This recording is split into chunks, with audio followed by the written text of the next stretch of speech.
We are going to get it going. Time you can bowl in something like this where it's just that hard and you can basically survive mentally, physically, emotionally. It's awesome. That's that high flush pocket strike, and that's going to do it. They came back in the end and were able to finish the job. That shows why that they're a nationally ranked program. Got into this championship match and now are just absolutely putting on a show. This tournament live stream is a special presentation of Bowling with the Fef. Are you ready for match play? That's where we're at. Hello, everyone. Andrew Pfeffer here, Bowling with the Fef in Rockford, Illinois at the Collegiate Club National Championships. The pool play is over. The seeds have been set. And we've got bowling yet again. Some teams have a bye in the first couple rounds. Many do not. And they are practicing right now to get all set for double elimination match play. Hey, everyone, here in the broadcast booth. If you haven't seen the brackets yet, just go to the Bowling with the Fef Facebook group. We've got both men's and women's brackets there for you. So it's kind of easy to follow. I thought the staff did a great job of getting that out there. The only thing is some of the lane assignments are different on the women's side.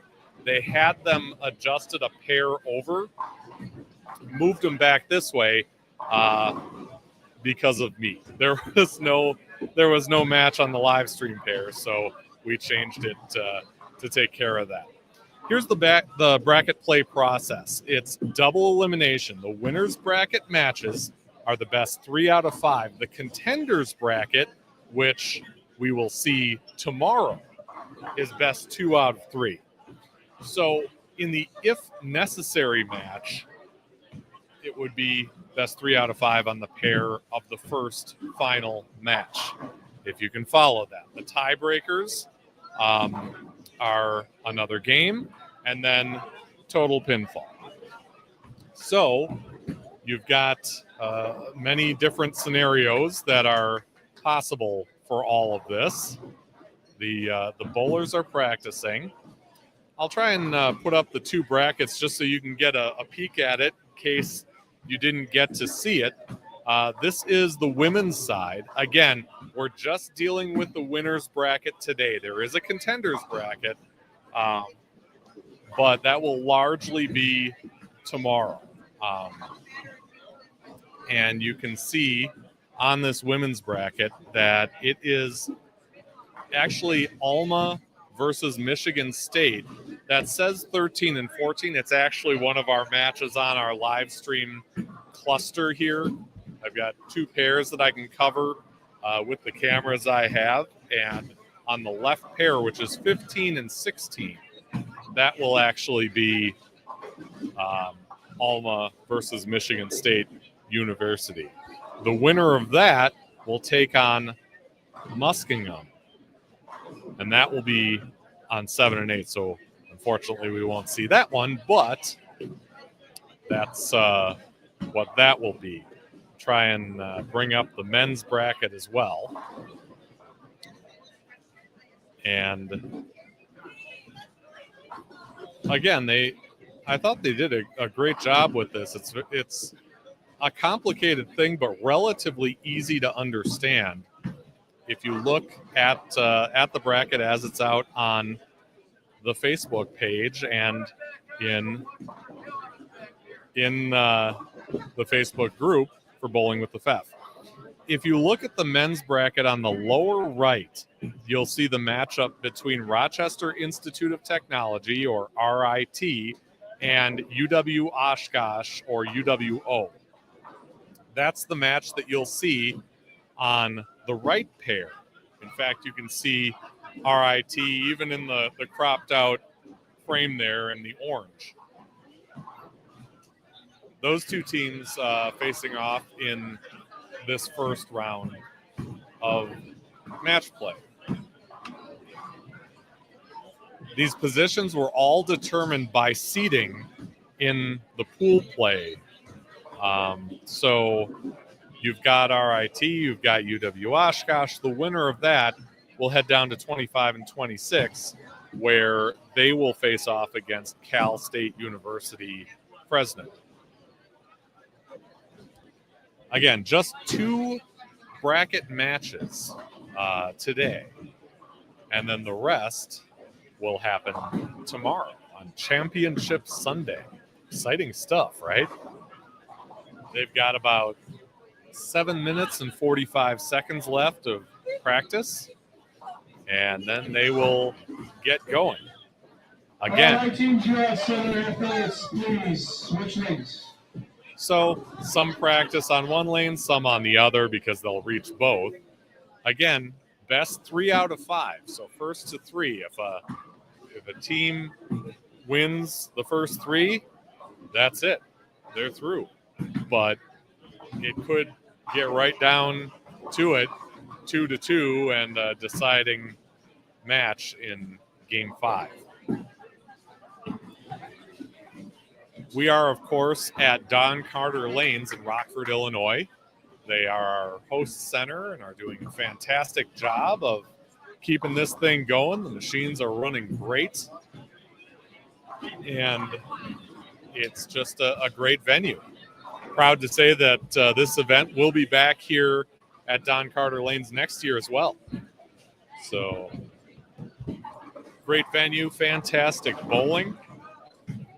And can't wait to see how this turns out.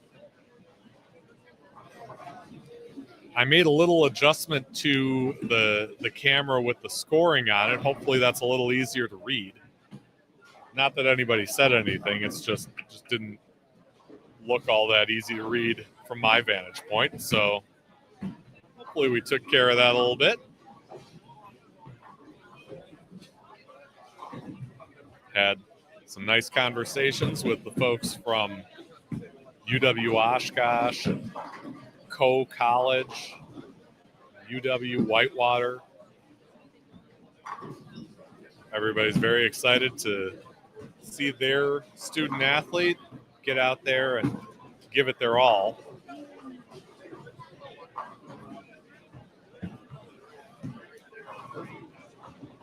Keep in mind, they did re-oil before this match play segment of competition. So if you see people playing a little different line, a little farther out, bowling balls with some surface getting farther down the lane, that's why.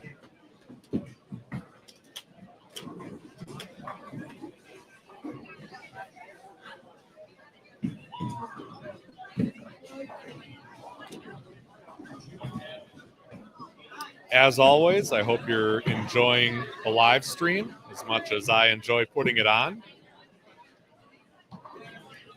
If you are and you're on live, feel free to hit that thumbs up. That certainly helps me, as does subscribing to the channel.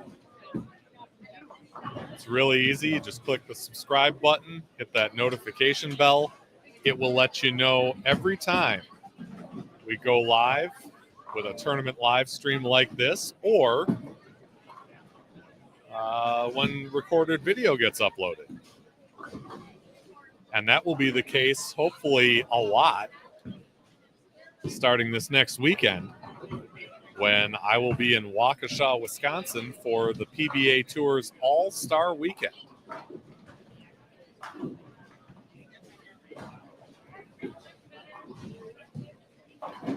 Hoping to do some one-on-one interviews with some of the pros that are there. And can't wait to see the competition. That'll be an interesting venue, won't it? USBC sanctioned string pins at Foxview Lanes in Waukesha, Wisconsin.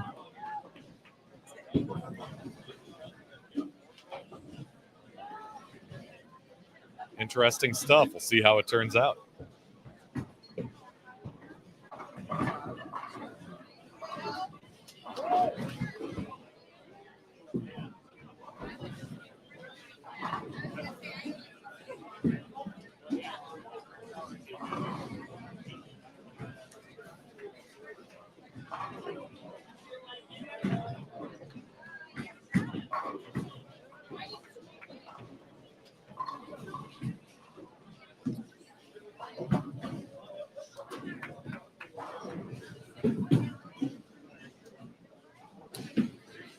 So we started out this morning with, I believe, 23 men's team in these pool play groups.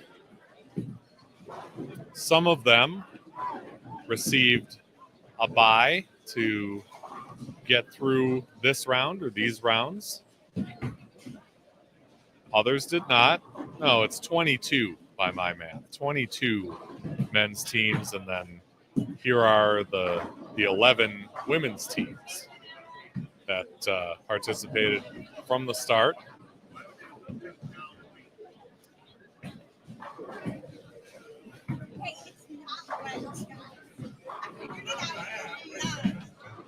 Two-minute warning. 2 minutes.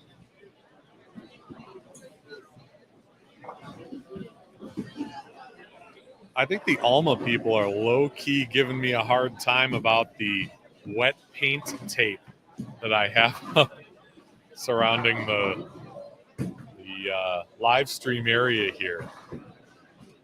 But you got to understand, I mean, there were people walking through, bumping into the table where I had the tripod balanced on. I know nothing happened, but you got to do what you can to prevent that, right? What happened?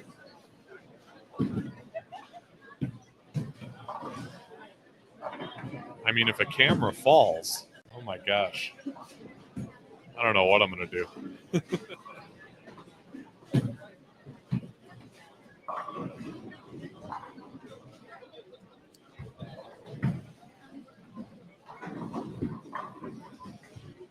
One more minute of practice, and then we will get underway. Best 3 out of 5. Everybody starts in the winner's bracket, double elimination. So, lots of possibilities.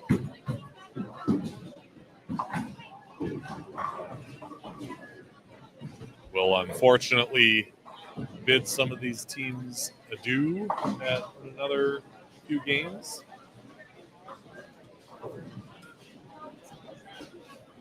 And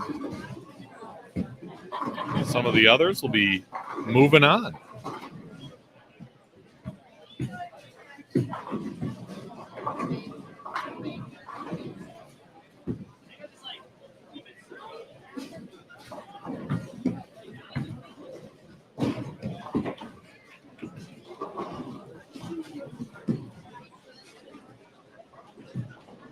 All right, everybody, please hold up on your practice. Make sure all the pin centers are on the first ball. Scan it.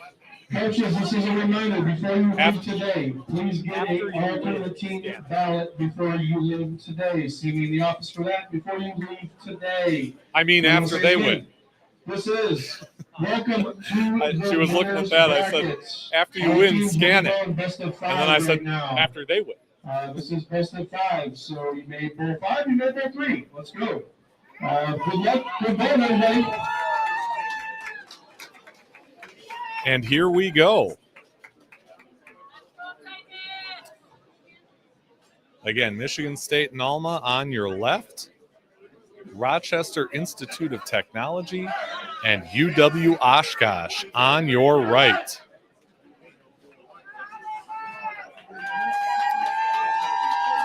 Glad to see Zeke Pack on the live stream saying, "Go GCU."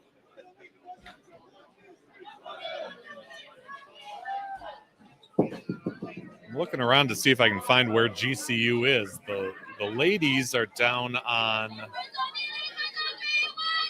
looks like 11 and 12.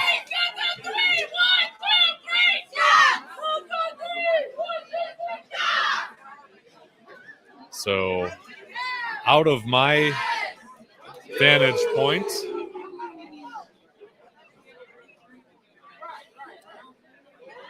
but yeah, thank you for giving them a shout out. If you're like Zeke watching live, let us know where you're tuning in from. Let us know who you are cheering for.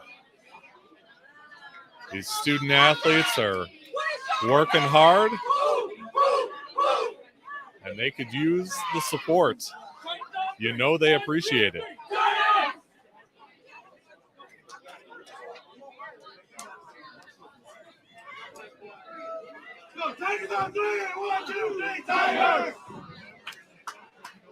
So it's an all Michigan affair on the left. We've actually seen both of these teams compete in the pool rounds. Alma fell a little short of College coming out of pool play. And Michigan State, if memory serves, they got past Purdue.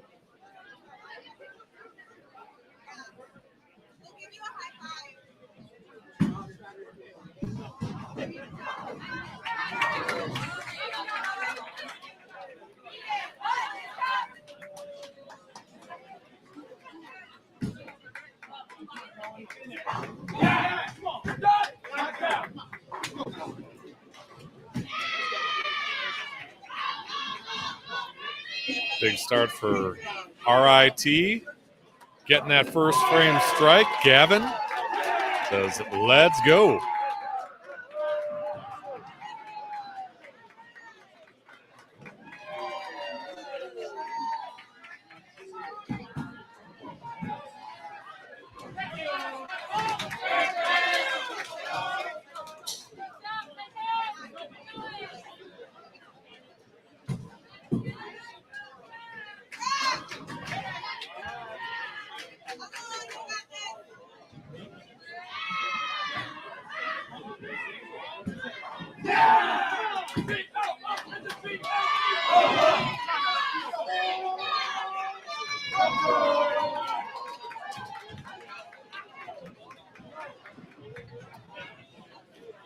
So as Rochester starts out hot with a double, I can tell you that, of course, they are based in Rochester, New York. Their club ranking coming into this weekend's event is number 17. So because they were inside the top 24 in rankings, they received that automatic invitation. This season, they finished third in the Northeast Classic, third in EIBT number 2, and third in EIBT number 4. And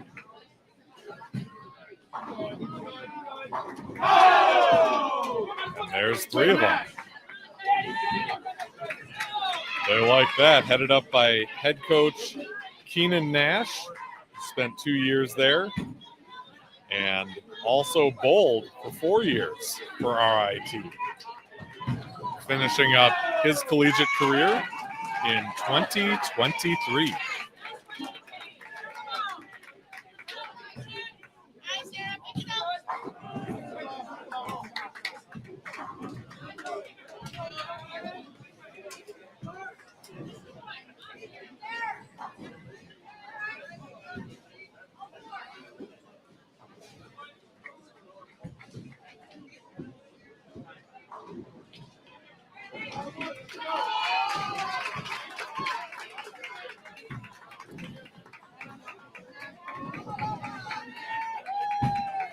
If you've spent any time on this channel watching the videos and the live streams at all, you know I'm a sucker for the Wisconsin schools. It's where I'm from. It's where I bowled for 3 years in college, and UW Oshkosh, certainly one of those teams that I competed against back in the day.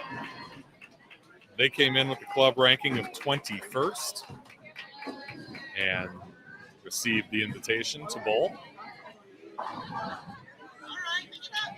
Oshkosh finished 4th at the Titan Invitational, the tournament they host in eastern Wisconsin. They placed 5th at Great Lakes Bowling Conference meet number 3 and 6th at GLBC meet number 1.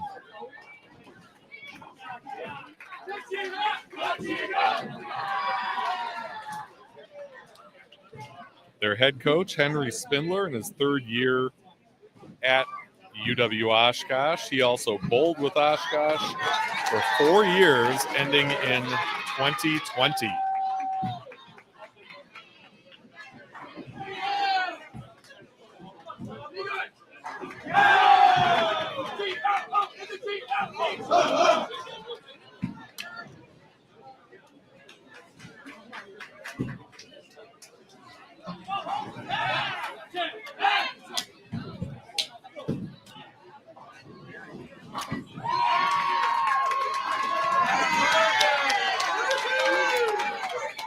Oshkosh these days, kind of an interesting one. They have a co-ed team. There is one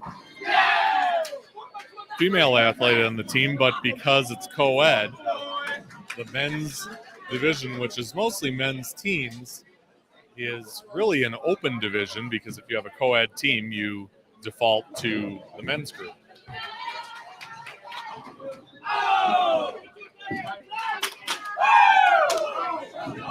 There's a double from the Titans as they play from behind as Rochester Institute of Technology just killing the pocket right now. 99 through 4 with a three-bagger after that. Make it a four-bagger.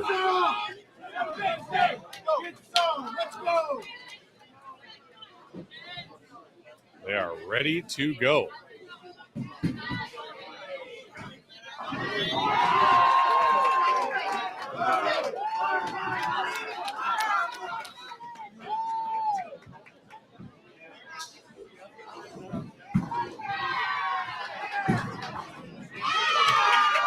There's a strike for Michigan State after 5 consecutive opens.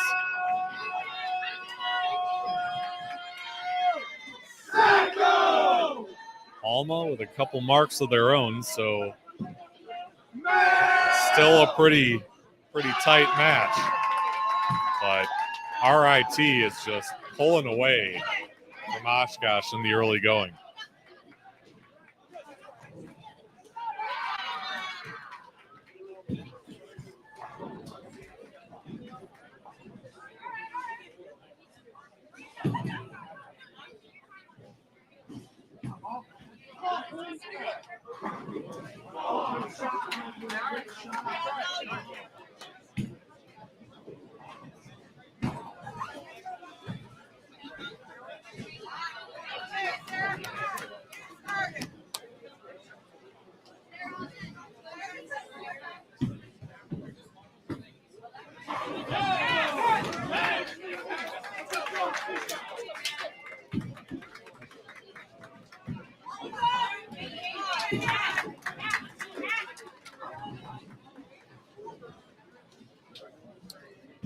So RIT has already shut out Oshkosh in this first game.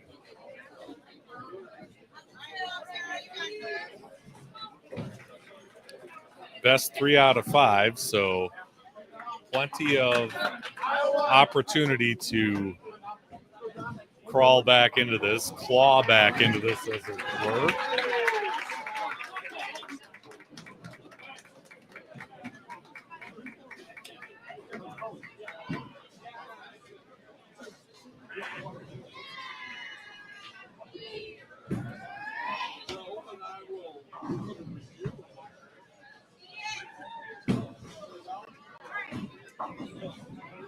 Another open for Michigan State. The ladies are having a tough time of it in the early going. And another open on the Alma side. So a 5-pin lead for Alma as we head into the 9th frame. And you know as well as I do, when you're within 10 pins like that, really anything can happen.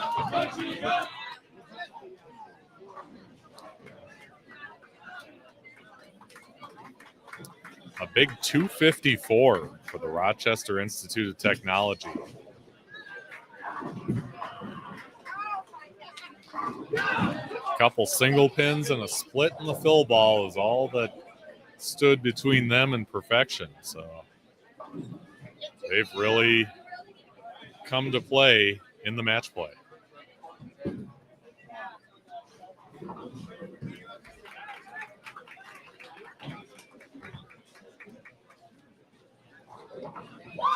There's a nice spare for Michigan State. And split on the Alma side means that they need some help from their anchor. And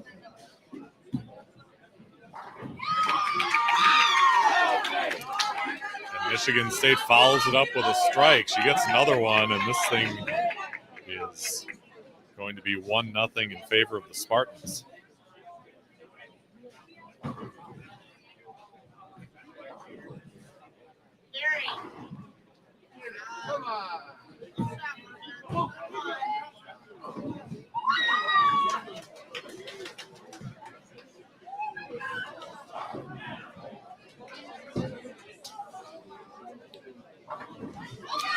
Wow, got that 5 to fall to the left, and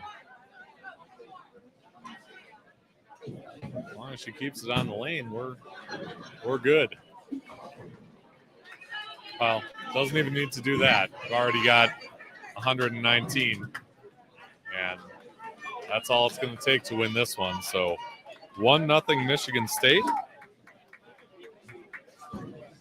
They'll finish up and get ready to give it another go as the men's teams from RIT and UW Oshkosh switching lanes.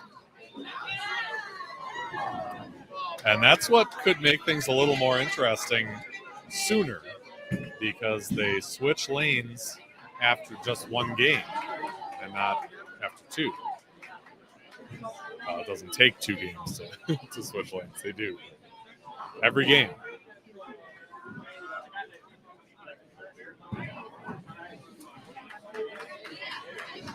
And as we saw in the pool play, particularly with 17 and 18, just because you got one side down doesn't mean you've got the other.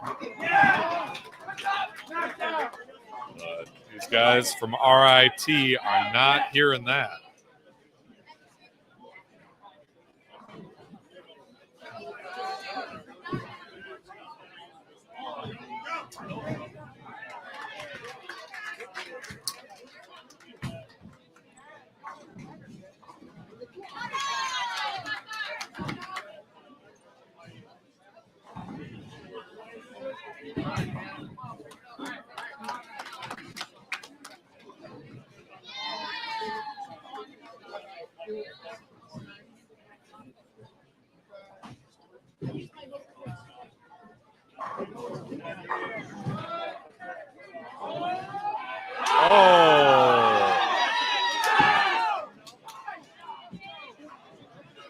It was a messenger that took its sweet time, actually kind of pushed over there by the head pin, but it was enough to take down the 10.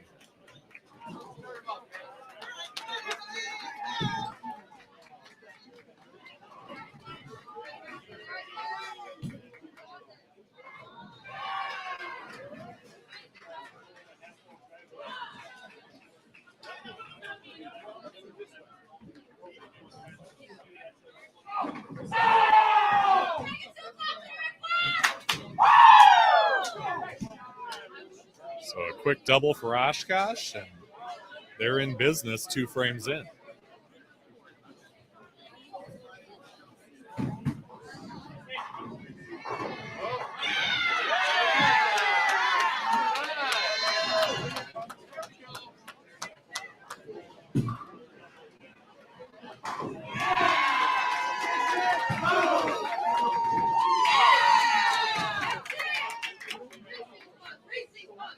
Open by Michigan State, followed by a strike.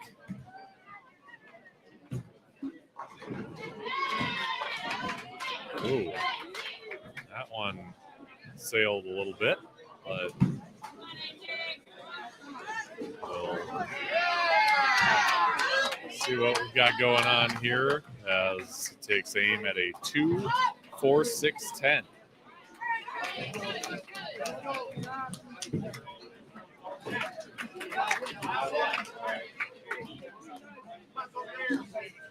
RIT stays clean through 3.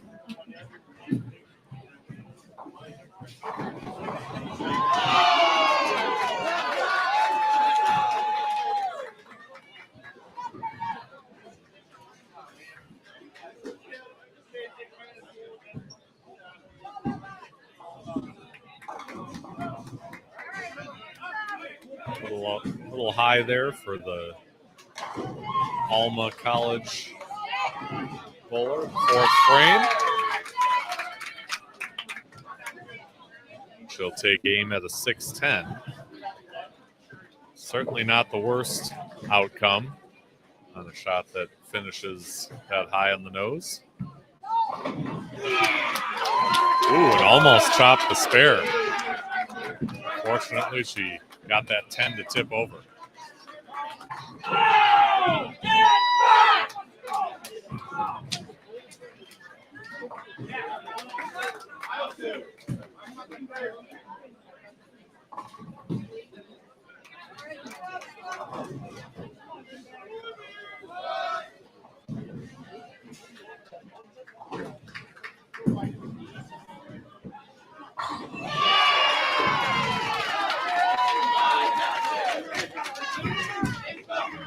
Hear the cheers of the New Jersey Institute of Technology, a pair down. They just hit 4 in a row. They're feeling it.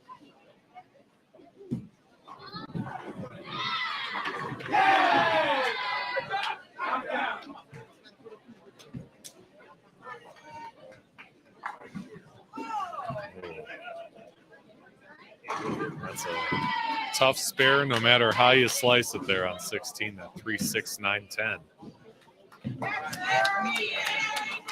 They end up with 54 through 4.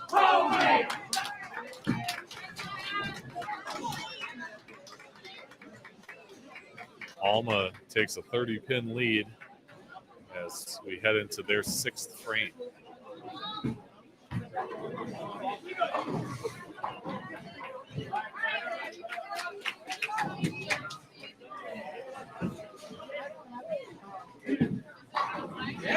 Great shot there. Get the 10 out. And opening up that lead by an even wider margin.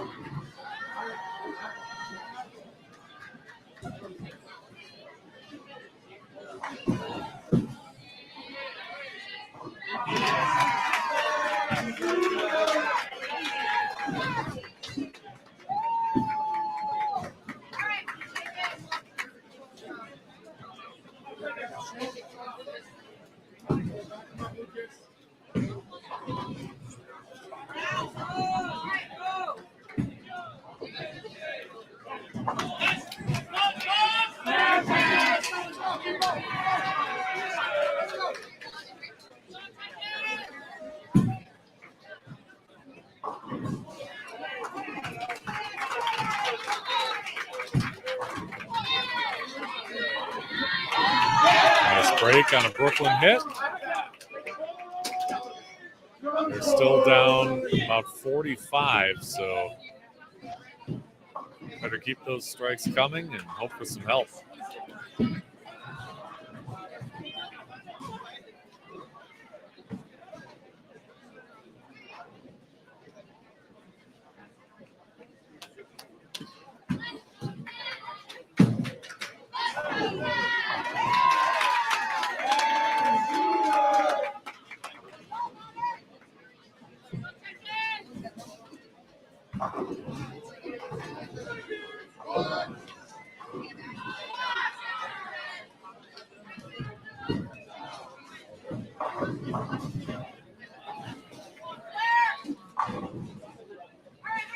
So we won't see the top seeds in competition, at least not right away. Some of them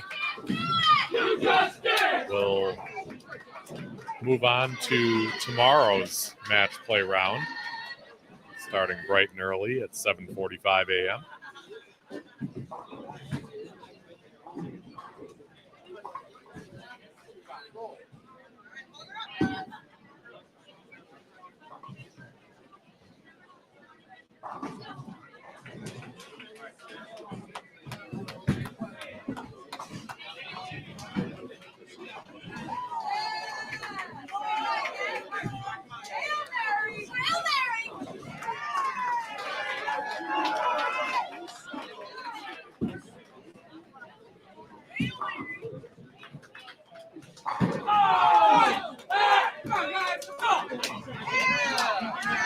Big strike for Oshkosh as they pull into a nice 27-pin lead entering the 9th frame.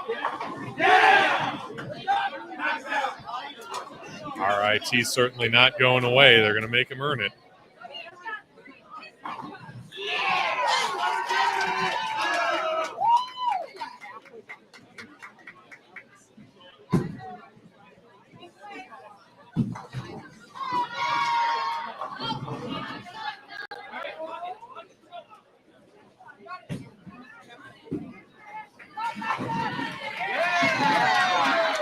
That was a big break on 15. She gets that 10 pin to tip over.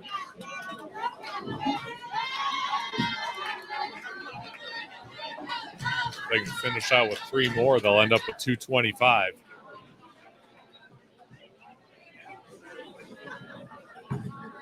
And really, they're just a couple pins away from shutting out Michigan State.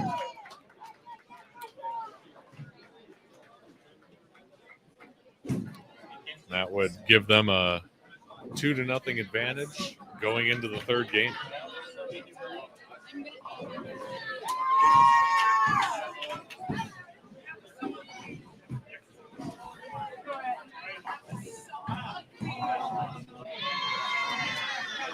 Open for Oshkosh, but RIT has a split to deal with in their 10th frame.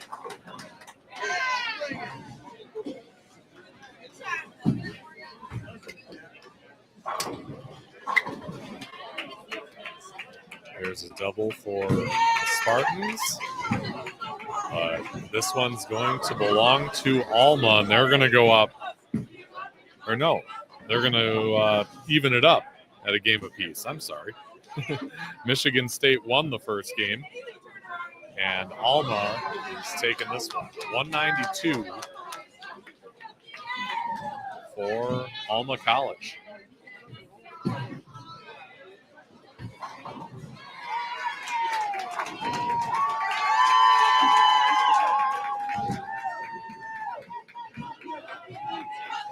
He took a shot at it, but only got 2 out of that split, 159, and Oshkosh has evened that match up at a win apiece.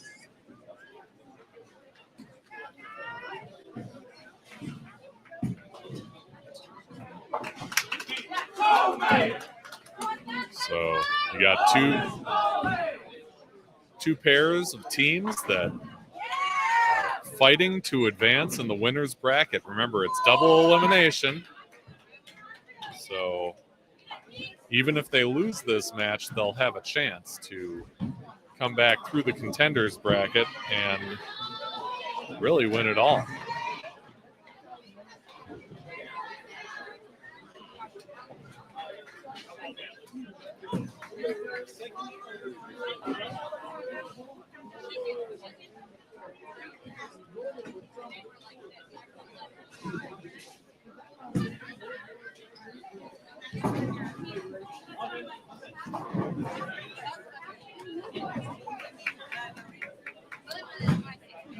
$176-159 in favor of the Titans of UW Oshkosh. And we move on to game number 3. Both of these matches will go at least 4 games.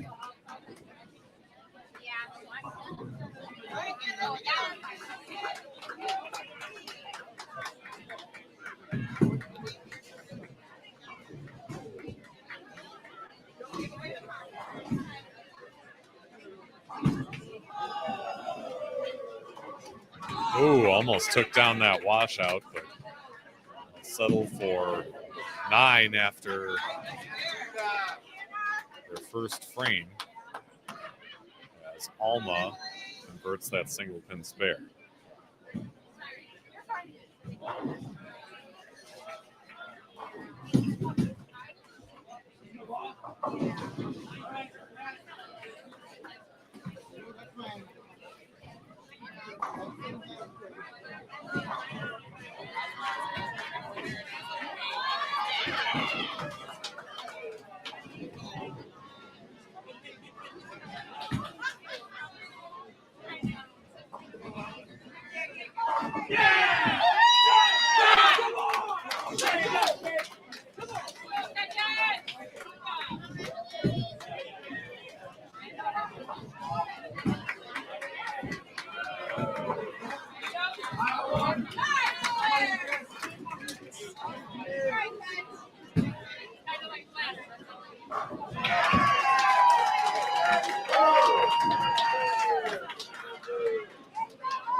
Big strike for RIT.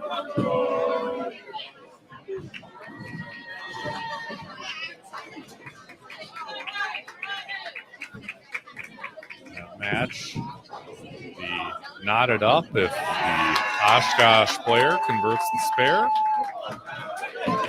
And she missed it. So early lead for the Rochester Institute of Technology. Michigan State also ahead by a few.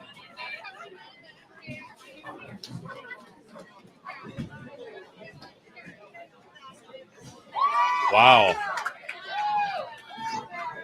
It's a spare on the board. Doesn't matter what it looks like as long as it goes down, and it did.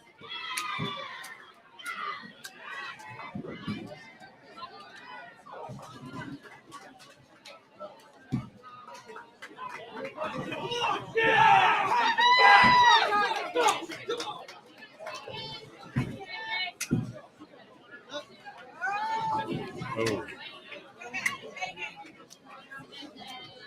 Pushed it a little to the left and only got one out of that 4-pin combination. That's going to open up a nice lead for Michigan State with count.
That fifth frame strike for Michigan State. They've got a commanding lead going into the second half of this game. Remember, it's 1-1 between Michigan State and Alma. Also 1-1 on the right side with the guys, RIT and Oshkosh with a win apiece.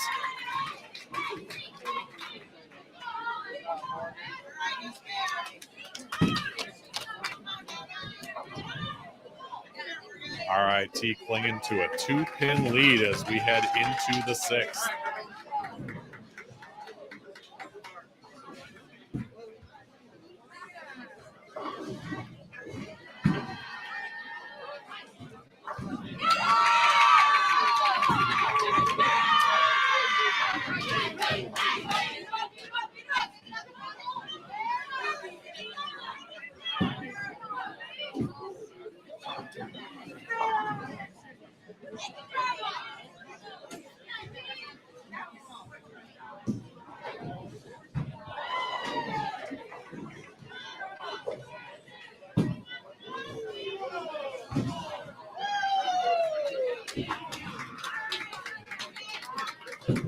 Got 2 out of that spare on lane 16. Brooklyn strike makes 3 in a row for the Spartans. They are pulling away.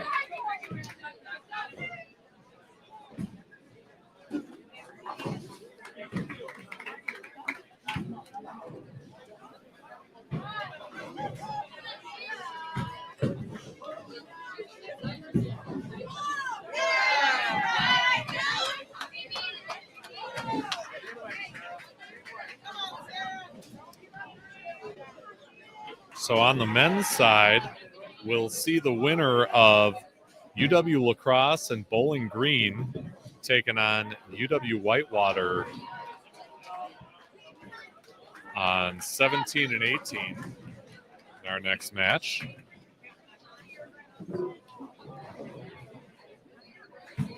And on the women's side, I'm going to guess that we get the winner between Grand Canyon and Illinois State against Coe College.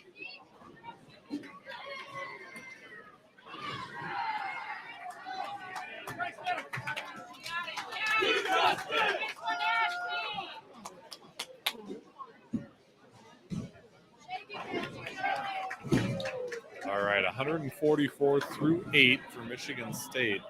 Alma needs to keep the strikes coming if they want to get back in this game.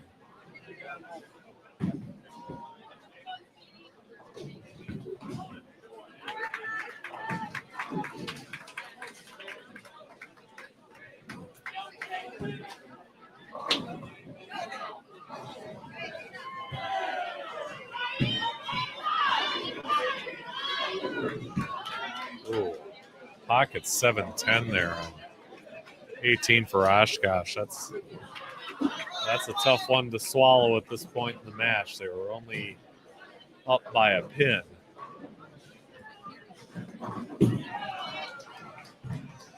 RIT working on 2 consecutive opens, turning things around with a strike there.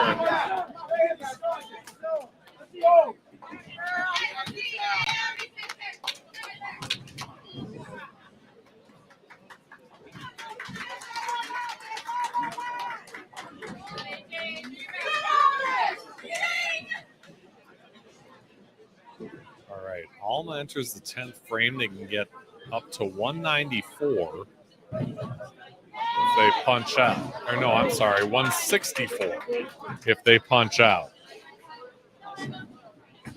All Michigan State would have to do is mark and keep it on the lane. And stay behind the foul.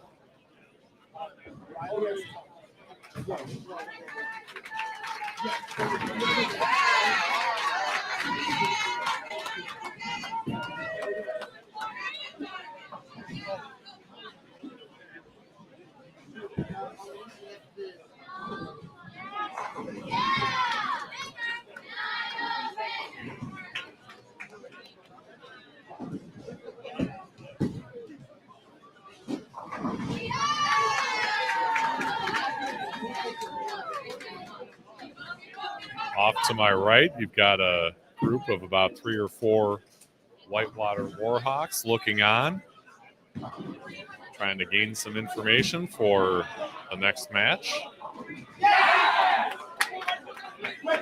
Same thing with some of the Coe College team members off to my left.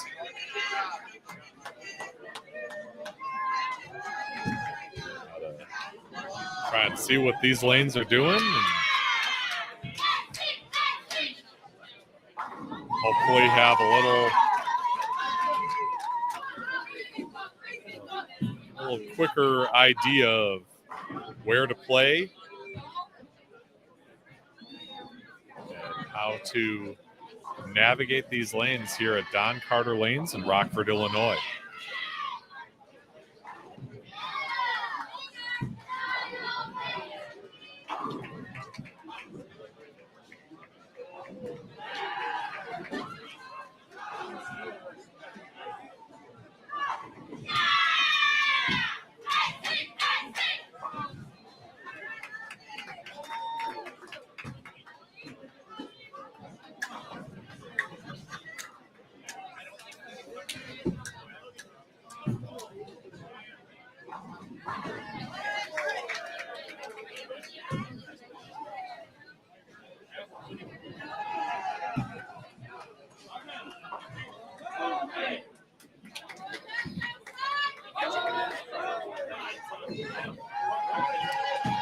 So RIT is going to take game 3 here in somewhat convincing fashion.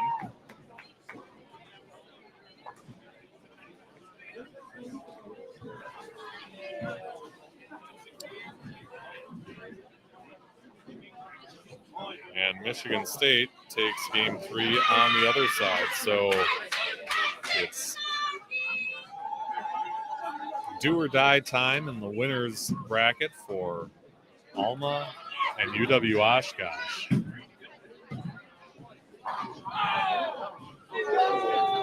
As we head into game 4.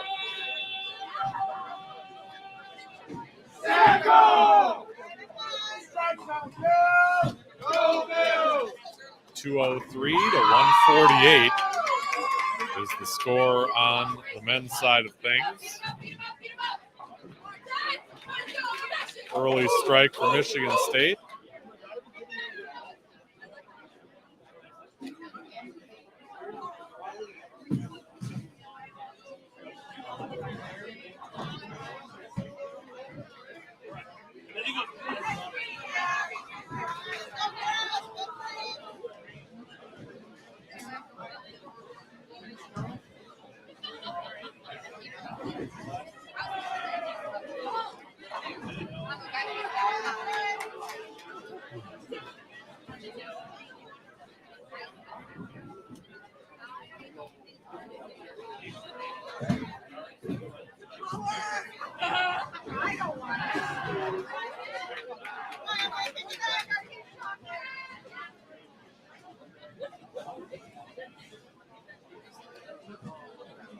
Oshkosh talking a little strategy as they watch RIT start out with a strike.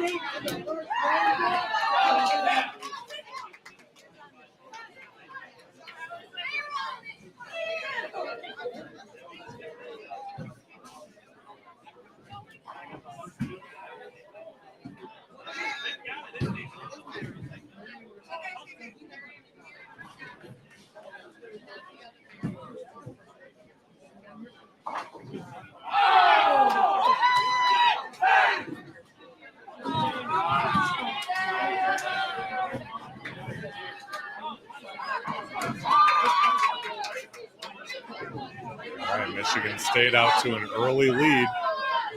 A couple of strikes with a spare in between. And they're up by 14.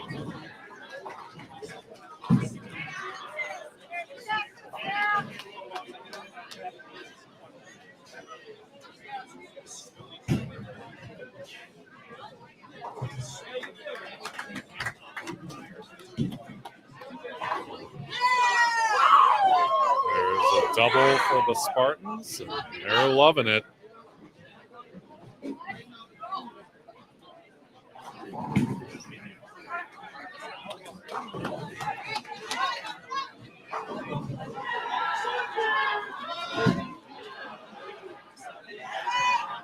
Oh, nice cover there on the 310.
Third frame strike, getting these Oshkosh Titans fired up.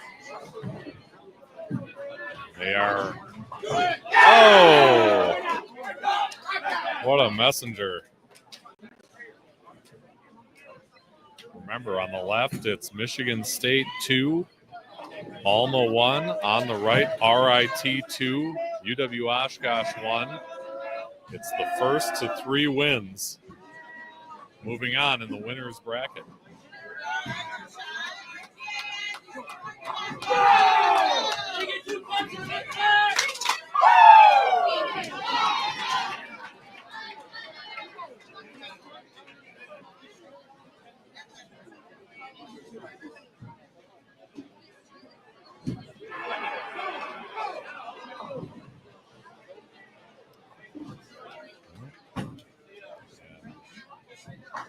That is not the result that he wanted on the RIT side. 2, 4, 8, 10.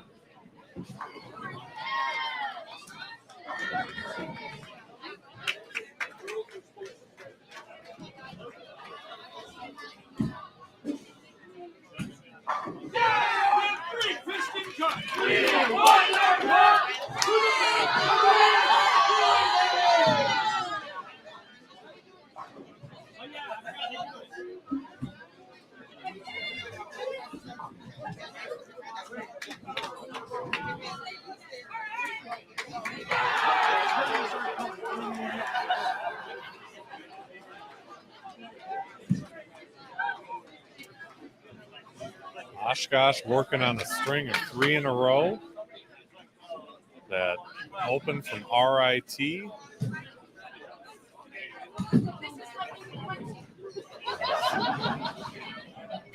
Certainly keeping them from getting back in this game.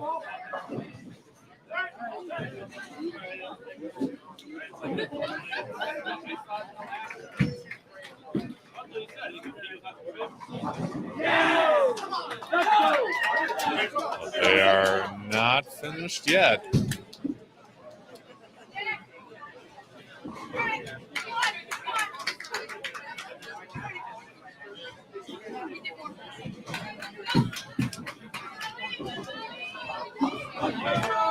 This cover on the 2-5. Oshkosh up by 42. But here comes RIT. There's a double for them in the 6th and 7th. Still can get to 226 if they run it off the sheet.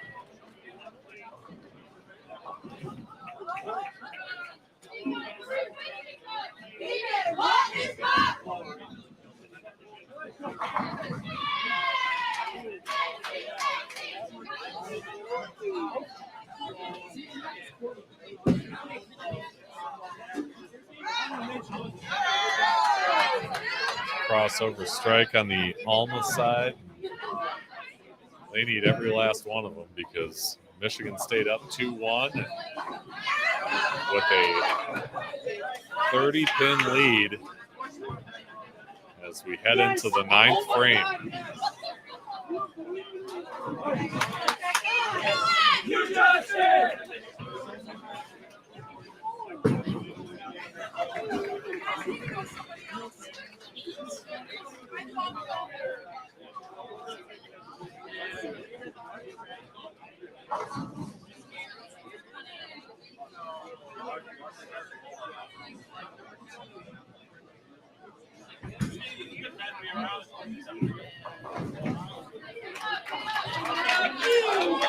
Hey there, Jay Santos.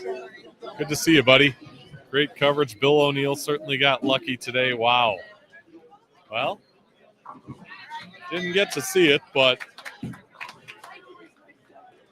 I'm sure I'll have a chance to review it later on. And the same can be said with the Masters final. I'll be here seeing this thing through to the end as we crown Club National Champions on both the men's and women's side tomorrow. We get underway at 7:45, bright and early, from Don Carter Lanes in Rockford, Illinois.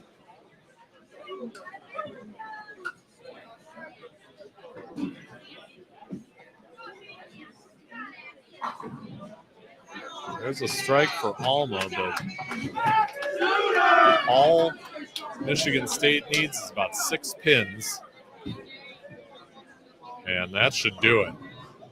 That'll be enough. They will move on in the winner's bracket and face. I thought I knew who they faced.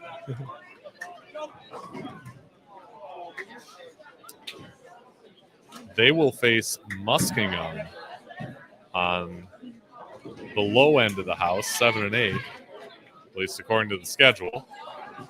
The lane numbers may change. The opponent will not. And Alma will try and make things right in the contenders bracket.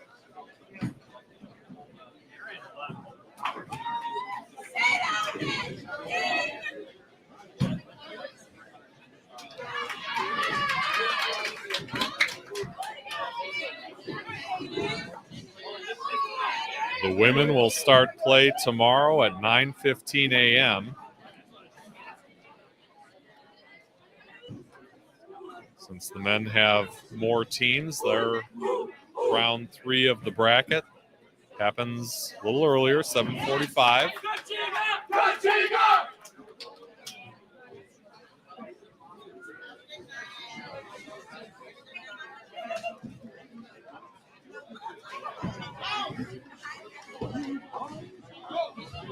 And the 7:10 will finish things off for RIT. Oshkosh ties it up at 2 wins apiece.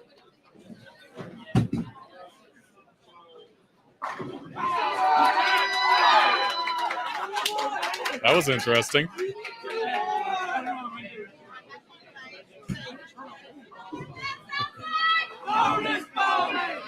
Thanks, Jay.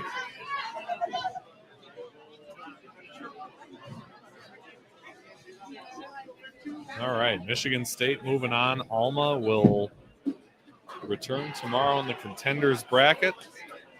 Try and salvage their tournament lives. 175-151 the score in game 4. It's Michigan State 3-1 over Alma.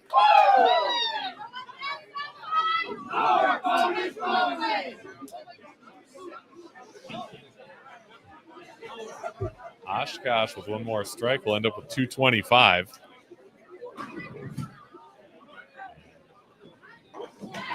They have new life after going down 2-1.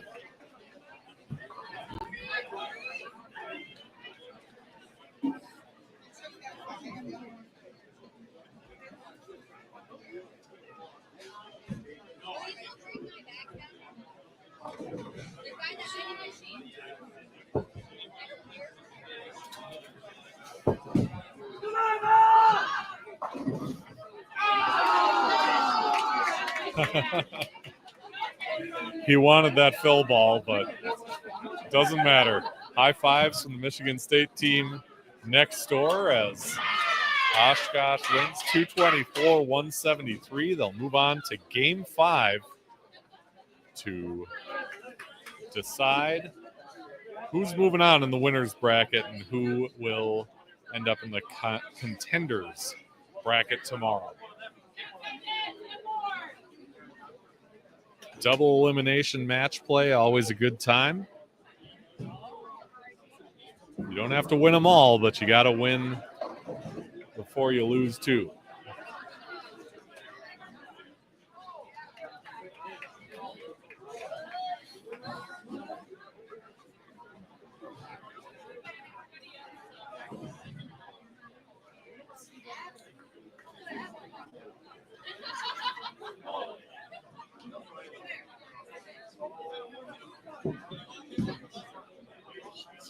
All right, RIT starting out with a strike. Let's see if Oshkosh can respond.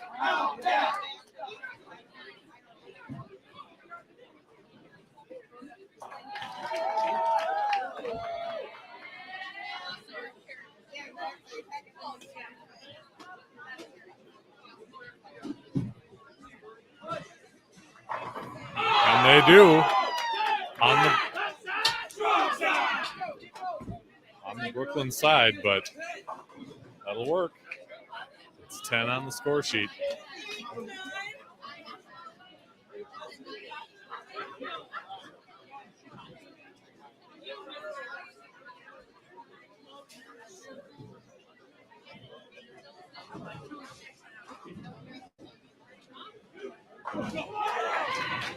Ooh. Wow, broke up what could have been a 5-7-10, got both the 10 and 5 out of there, so she'll just take aim at the 7 pin.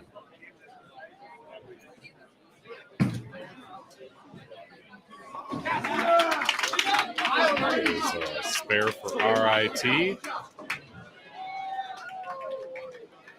2-2 between RIT and UW Oshkosh, and they are going to be tied if she makes this spare, and she does. All right, it's an 8-frame game to decide who's moving on here.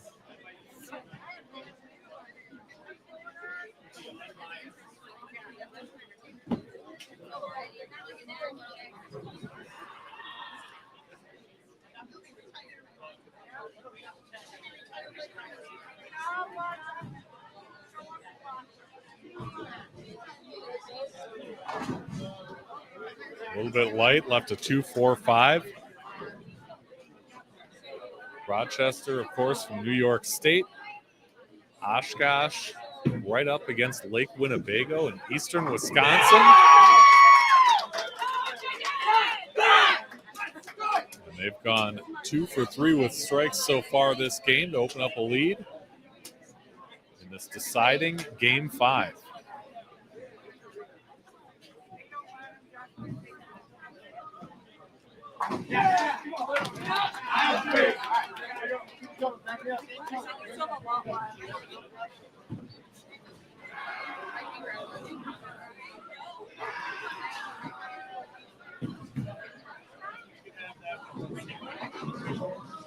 Ooh, that one went up high and left him with a 4-7-10.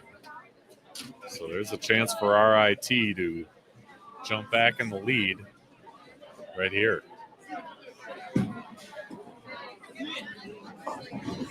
And he goes right of the head pin. It's a 1-2-8-10. So 2 difficult conversions here. Legitimate split on the Oshkosh side and a washout for RIT.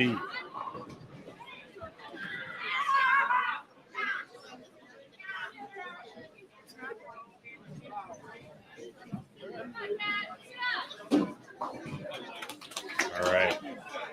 Gets the 2. It's 68-4.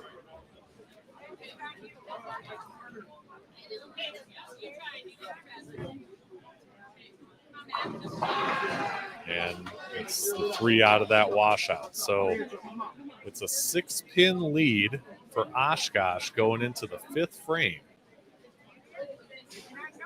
Winner advances in the winner's bracket. The loser enters the contenders bracket tomorrow.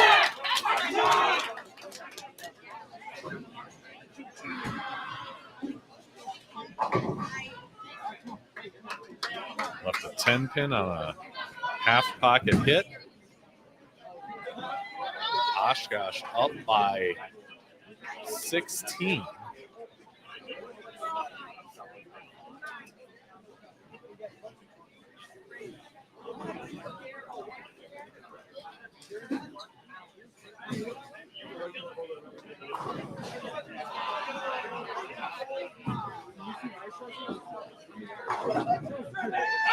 Brooklyn side got that 9 to fall.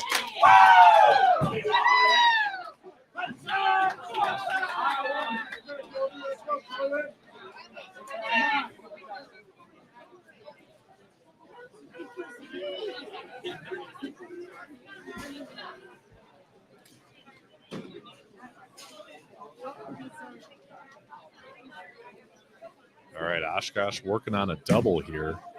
They can extend that lead. They keep striking. Up high, left a 3-10.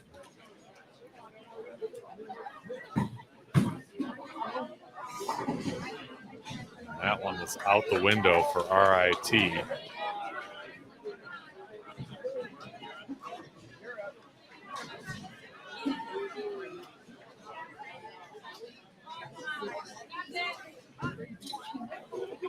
So Oshkosh is a frame ahead right now.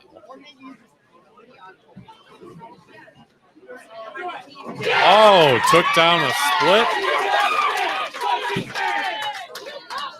That is clutch bowling right there.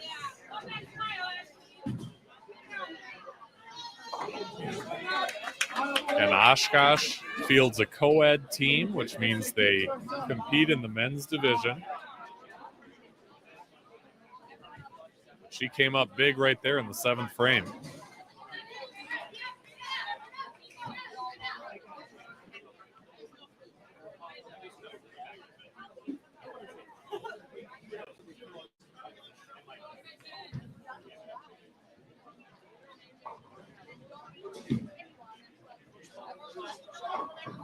Ooh.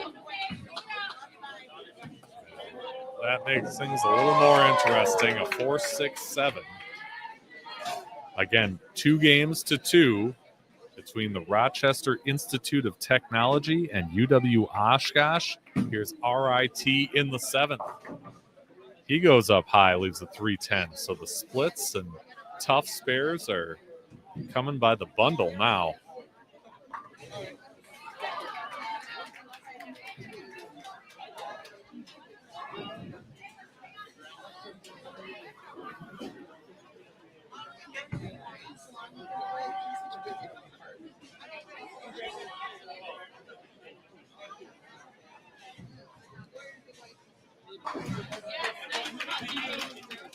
All right. 142 through 8 for Oshkosh. A possible 202 if they go off the sheet with the next 4. The best RIT can do is 195, and they'd have to hit 5 in a row to get there.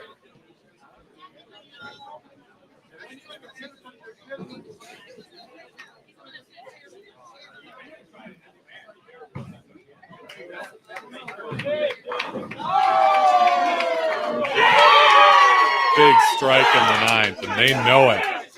They can taste it.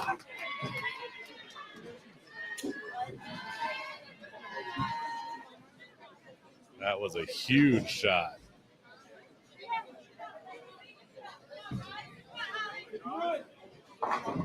Oh, what a break.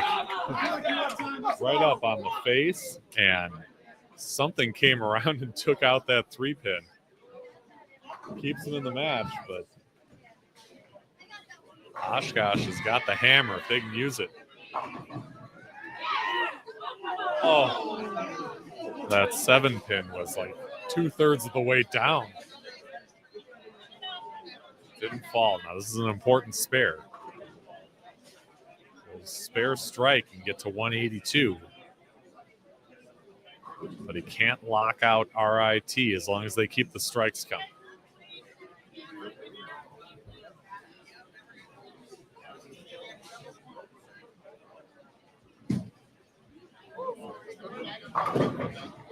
And can't get that 10 out. The 6 just went around the bottom of the gutter and did not pop the 10 out. So now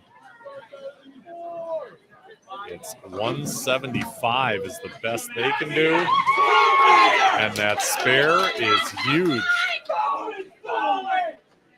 Keep it on the lane, stay behind the line. And the Titans of UW Oshkosh are going to complete the comeback victory.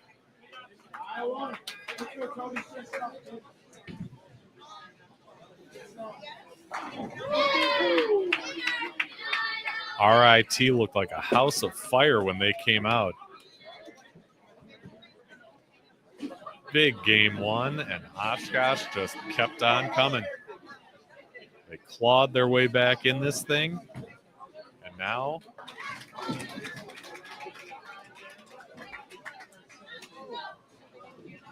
just 4 pins. That'll work. 181 for UW Oshkosh, and they are moving on in the winners bracket.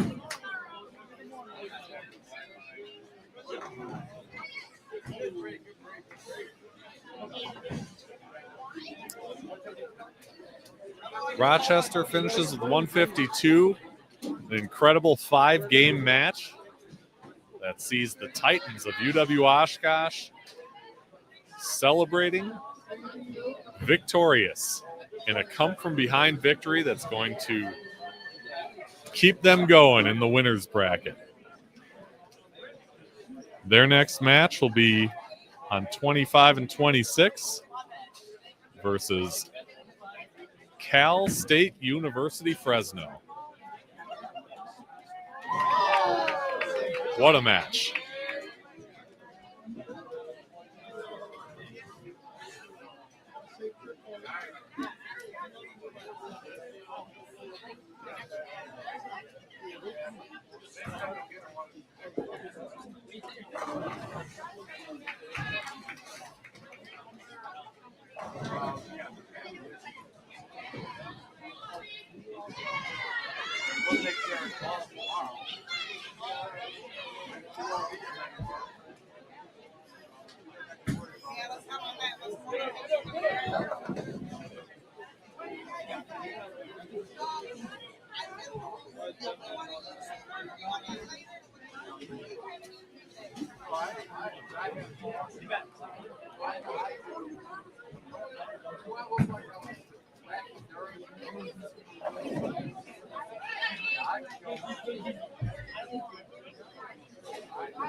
My hope is that they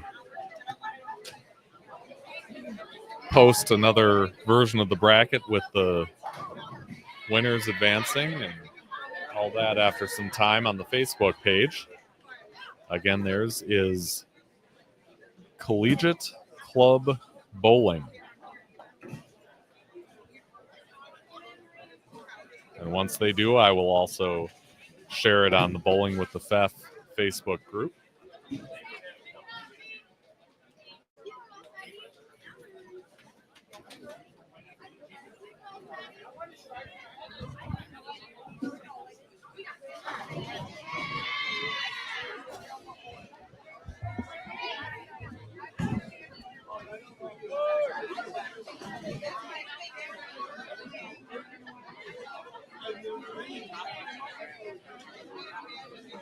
Wow. How's your heart rate after that one, folks?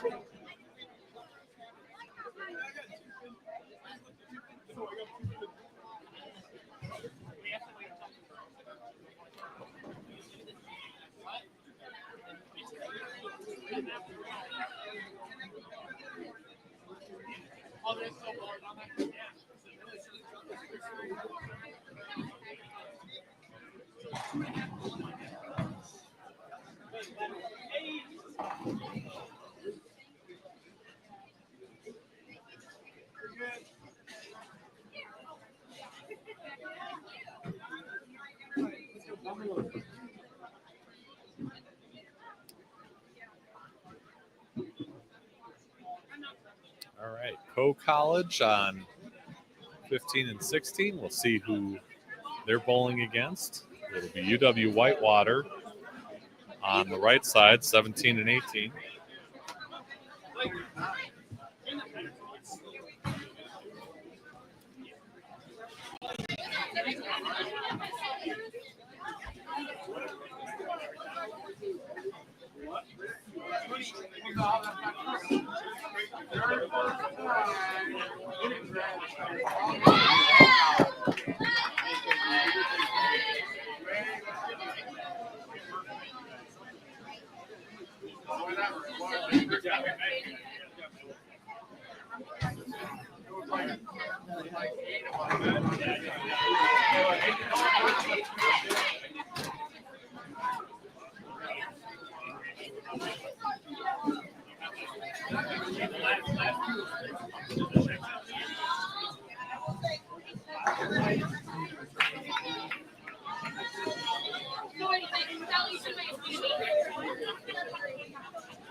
Tomorrow, you'll see start to finish coverage of the conclusion of the match play bracket.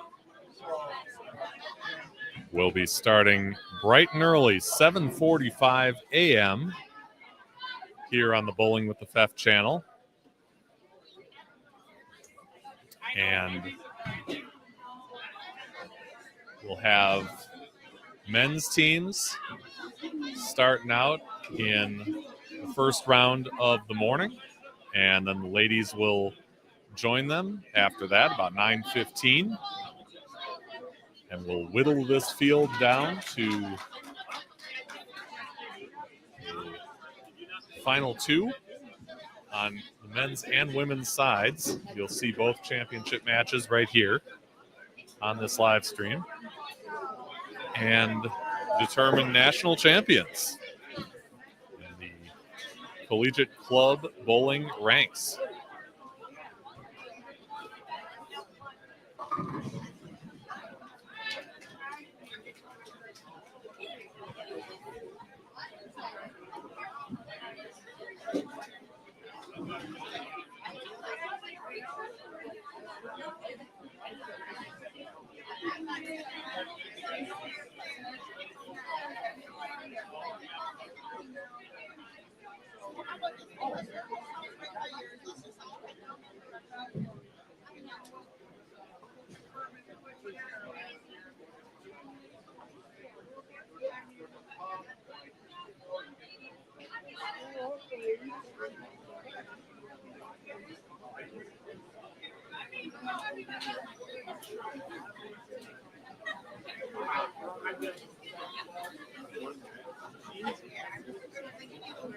No, I'm okay.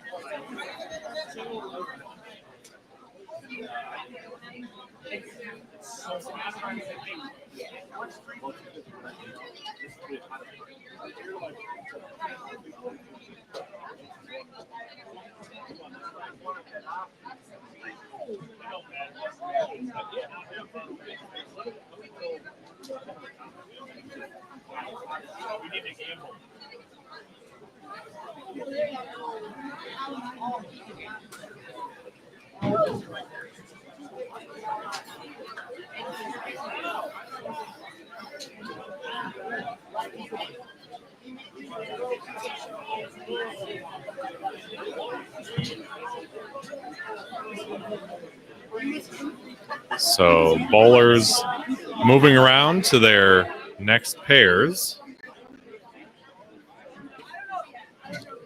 Looks like it'll be Illinois State taking on College on our left, and Whitewater and Bowling Green, perhaps? Maybe not.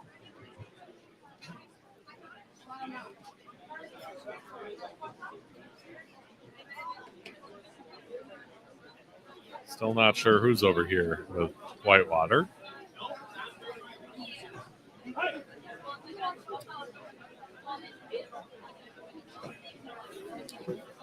But it should be the winner between La Crosse and Bowling Green. So it could be Bowling Green. Yeah.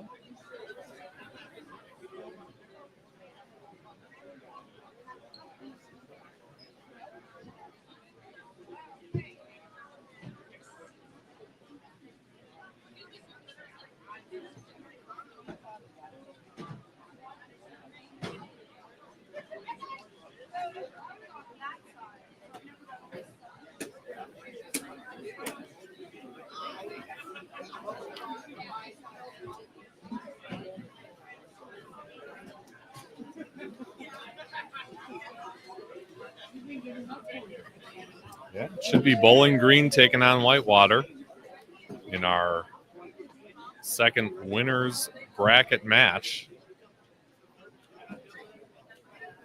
I see you there, Jenny.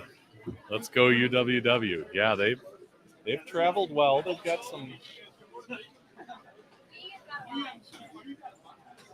They've got some support here in the form of parents and friends.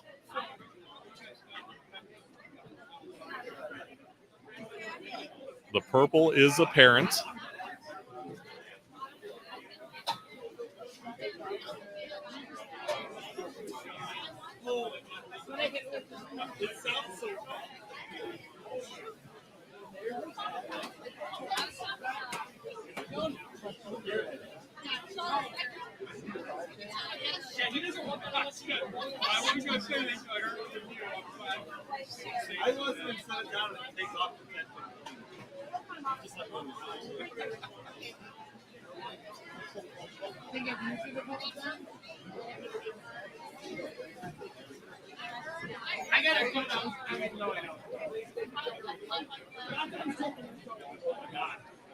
Why would you give it to it? He trusted you.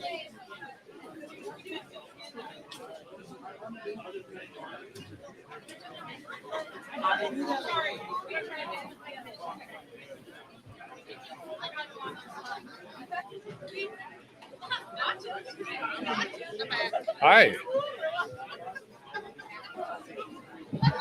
You're going to co-host this thing with me? All righty. If there's anybody missing a debit card, we do have a lawsuit down. All right.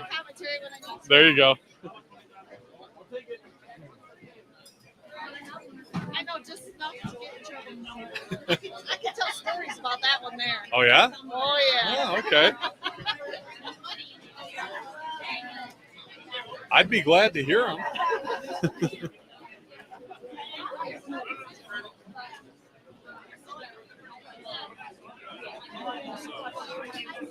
Yeah. And then they shot like. All right, everybody, before we get to round two, we're going to go over the champions for our pool play. So, as we read your name, as you read your team name, please come up to get pictures on lanes 16, please. In the women's division, the Costello Pool champion, College. In the Collegiate Pool, Muskingum University.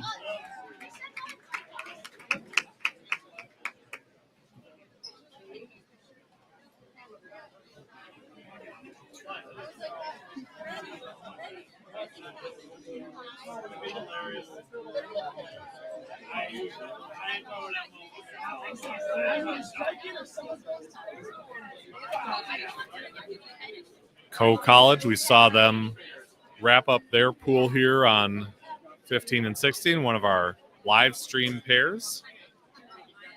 All right, as the women finish up their pictures. In the men's division, in the Overby pool, the champions, University of Wisconsin-Whitewater. In the Lawson pool, Cal State Fresno. In the Birch pool, Ohio State University. And Swords pool, Grand Canyon University. Please make your way to lane 16 for pictures. Whitewater, who we saw in that final game of pool play, went 5-0, and that's why they got the first round bye, just like Co-College did.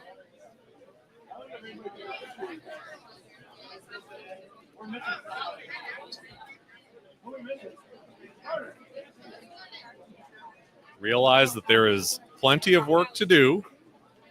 The pool play is basically just qualifying. All right, as they get the pictures, I'm going to go ahead and Seating. off lane assignments. On the women's side, lanes 9 and 10, we'll have MSU versus Muskingum. Lane 11 and 12, SJSU versus Whitburn. 13 and 14, Purdue versus LSU. 15 and 16, Ohio State versus Co. And the men's side, on lane 17 and 18, UW Red versus That's why we tell stories BGSU. about Jordan, because he takes pictures like On this. lanes 19 and 20, UW M versus He WPU. calls me Myrtle. Lanes 29-22, Muskingum versus Purdue. 23-24, Nebraska versus GCU. I love a good 25 and spike picture. 26, UW versus CSUF.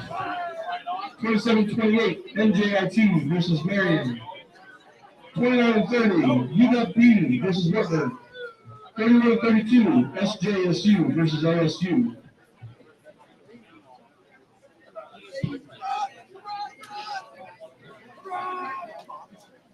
You got, oh, not 0.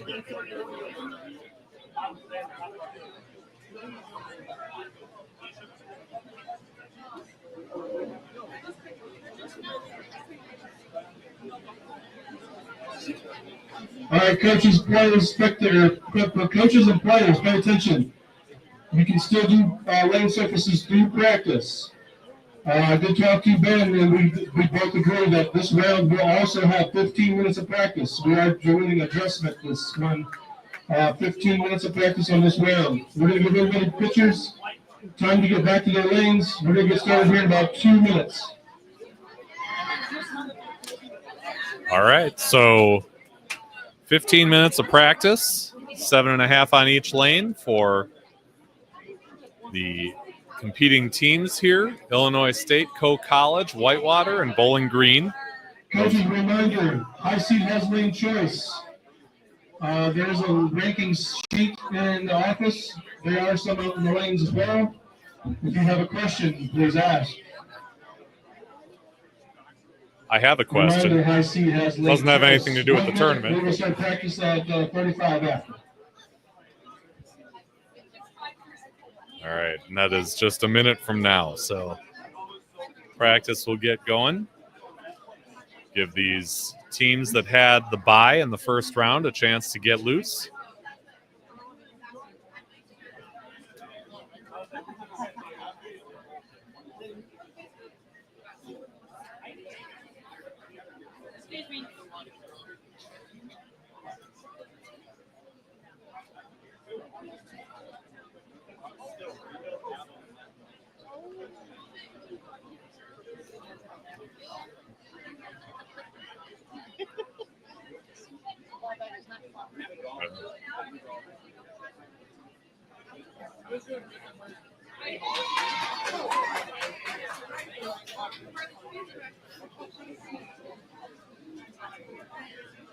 All right, teams, your players are coming out for 15 minutes of practice. I'll let you know at 7.5 minutes to switch sides. Remember, if high seat has lane choice, I have recaps. I will bring them down to you. So last minute surface adjustments and a few practice shots. And we'll get going in our final round for the day of double elimination match play. Remember, these are all winners bracket matches, so it is the best 3 out of 5. 3 Baker wins, and you advance in the winners bracket. 1 loss is okay. 2 losses, you're going home.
Got one.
Oh, they're showing a video of Andy Verapapa up on the screens here. That's fun stuff. I wish I could show it to you, but I'd get flagged for copyright.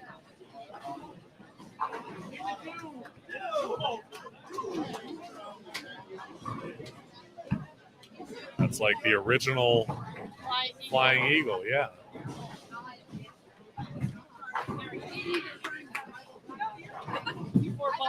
Right.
They're making a contest. I think it was the first 5 that strike get started. I'm not sure, but it had something to do with throwing strikes. Man, I should have thought of that back in my college days. And mine's throwing the big 4. So. Oh, strike.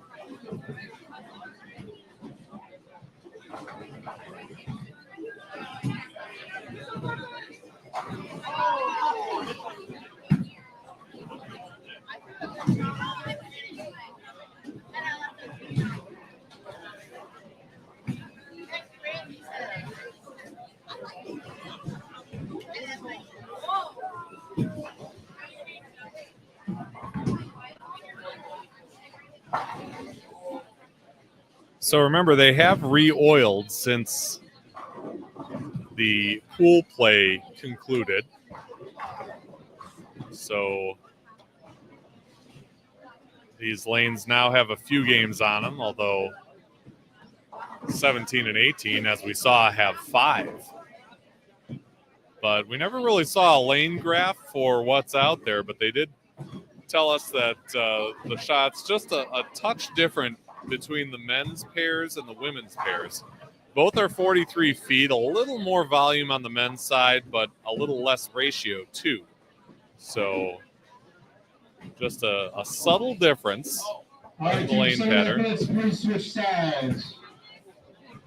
between the men's competition and the women's competition.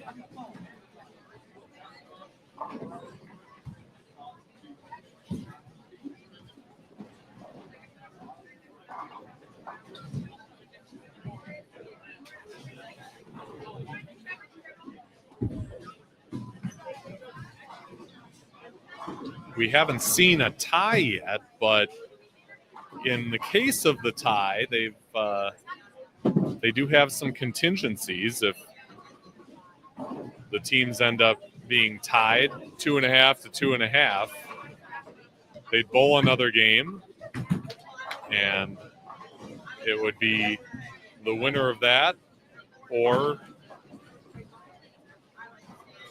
total pinfall from that match.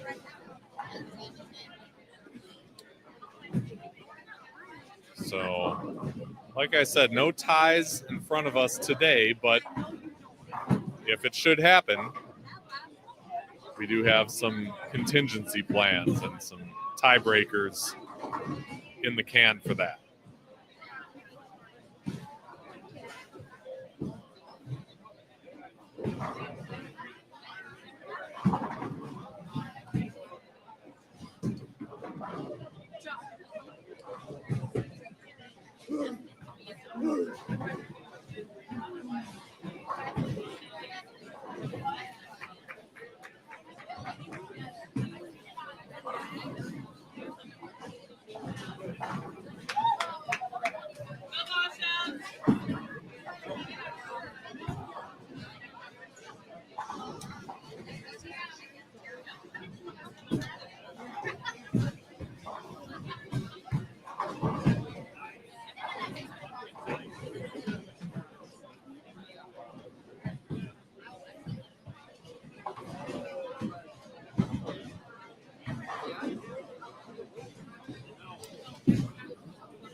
So about 5 more minutes left in practice. Jay says, bowling is such a great sport. Glad to see so many colleges having teams. However, Fef, as you know, I question the format used with 5 players throwing 2 shots each per game. With all that said, here I am watching. No, I appreciate it. And yeah, we've talked about that several times on the show. It's, hey, everybody's got an opinion. Everybody's entitled to their opinion. But you're right. It's great to see so many colleges having teams, and so many different areas of the country are represented in this event. You've got teams that came out here from Arizona and from Indiana, Ohio, California. A couple teams, San Jose State, Fresno are both out here. Out on the East Coast, RIT, who we just saw, the Rochester Institute of Technology from the state of New York. You had the New Jersey Institute of Technology. And, of course, the Midwest is well represented in this as well. But it's great that there are so many opportunities. So even if you're on the club side of things, even if you're a team that maybe didn't make it to sectionals or didn't advance to ITCs, you still have a club national championship opportunity. You have an opportunity to compete against some of the best across America. And these club teams are no slouch.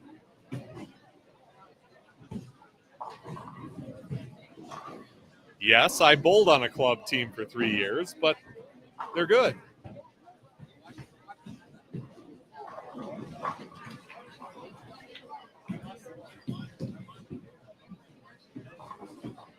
And it's different now. You've got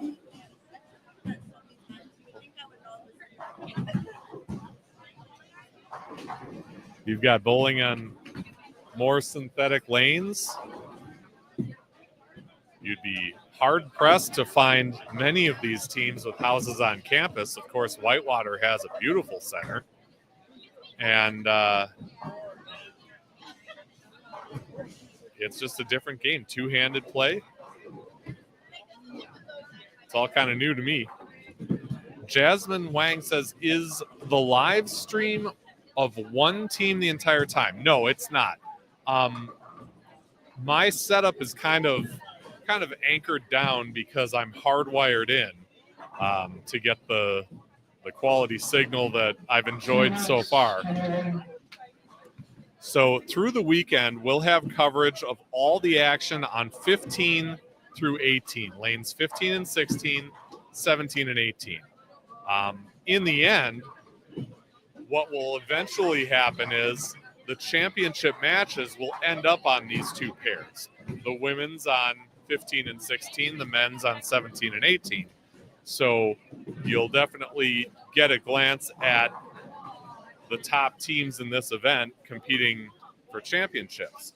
However, if there's a team that you do want to follow, check with their Facebook page. A lot of them are live streaming away from our setup here, and you can see your team in action and probably chat with fellow fans of your team. Not that I want you to go away from the stream. I mean, it's going to be on replay, so you can always catch up with your team later.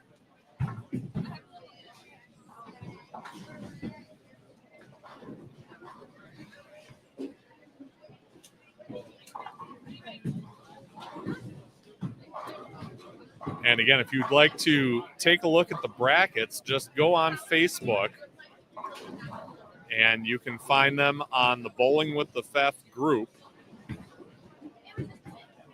Tournament staff has been great at keeping the scores coming in and updating match play wins and losses. But for us, this will be our final match of the night. Again, a best-of-5 affair. First to win 3 Baker games moves on. And the opponent of that team moves on to the contenders bracket, which will all resume tomorrow. Squeeze it up under practice. The two pairs that need extended lanes, you're going to come on, use it on your own. I'm not going to make an announcement. Watch the clocks. Coaches, reminder, high seed has lane choice. Alternate after each game. Bring those score sheets into the office after the set is complete.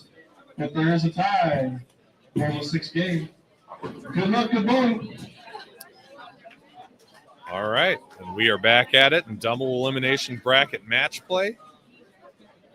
Co-College, Illinois State on the women's side on 15 and 16. Bowling Green and UW Whitewater on 17 and 18. We have seen all 4 of these teams competing in pool play. The stakes are a touch higher right now since 2 of these teams are going to get sent to the contenders bracket. But the good part is everybody's coming back tomorrow.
Bowling Green starting out with a spare.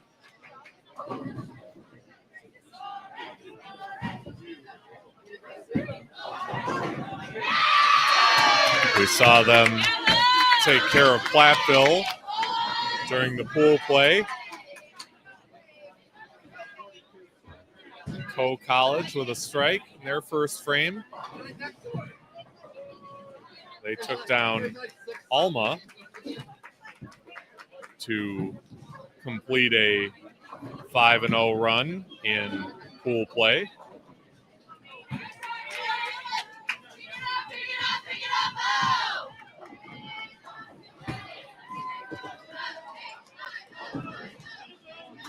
Wow. That ball kind of rolled and stopped, but it had enough to get the 6-pin out for Bowling Green.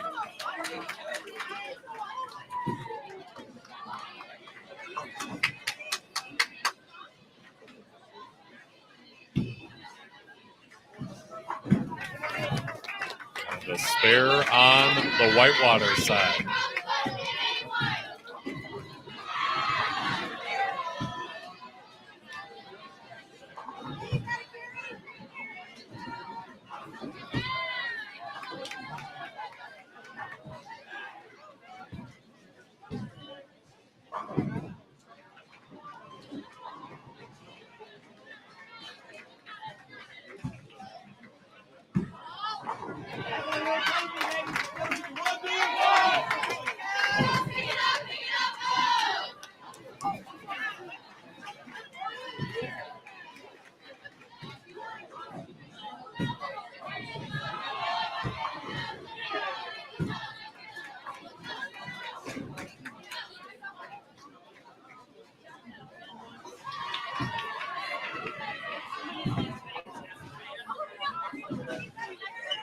Up a little high for Bowling Green and takes 3 off. So Whitewater's got a chance to jump on him right away. And they do just that with a quick double in the second and third.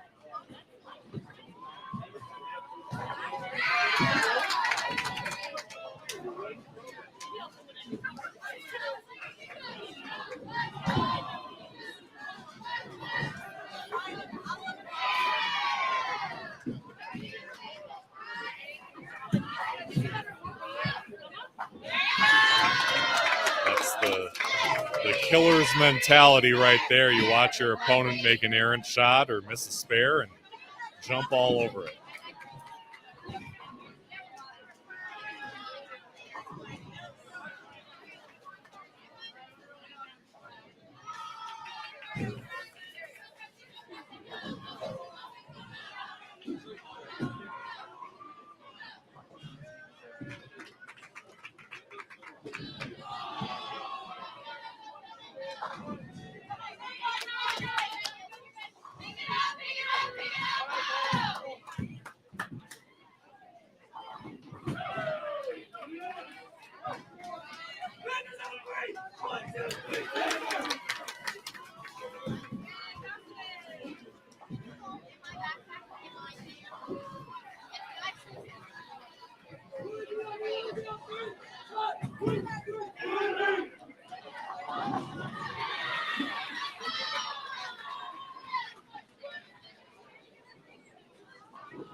All right, 10 back for Illinois State, 60 through 4 with a strike up. And Garrett Meadows on the Whitewater side, hitting a strike in the 5th.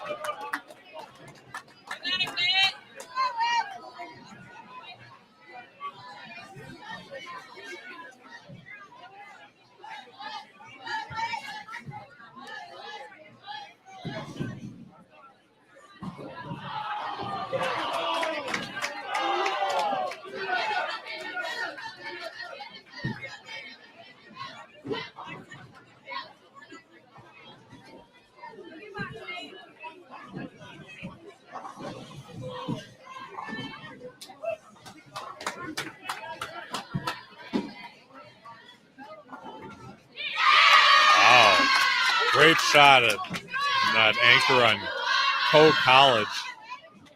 That ball just rolled up really nice, snapped out the 7.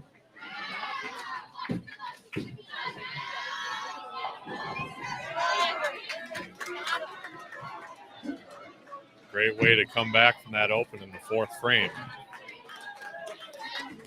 Whitewater with 109 through 5 and about a 23-pin lead.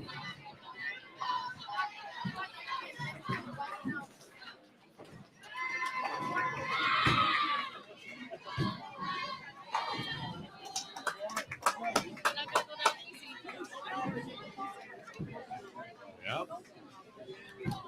It's a fight on every pair.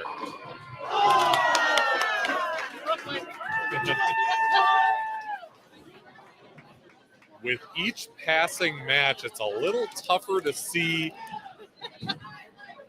from our vantage point, so I'm kind of looking back and forth at the screen, so I've got the cameras a little higher up.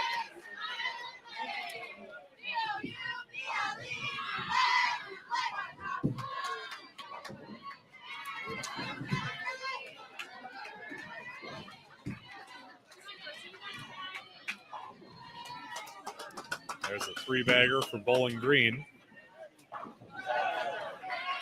That's the gentleman who opened in the 3rd, coming back nicely with a strike in the 8th. 3 in a row for Coe.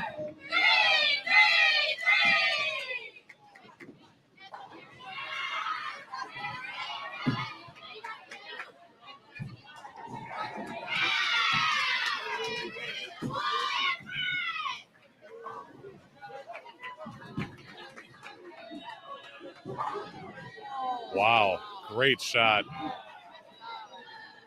Looked like the ball just touched that 9, but not enough to push it down.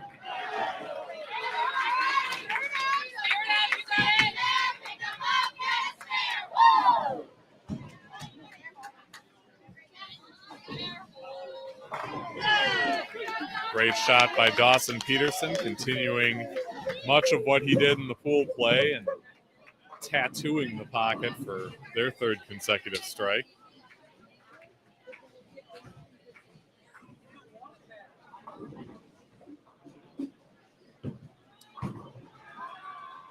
And tough 2-4-10 for Illinois State. They're already down quite a few, and could be more if she doesn't pick this up.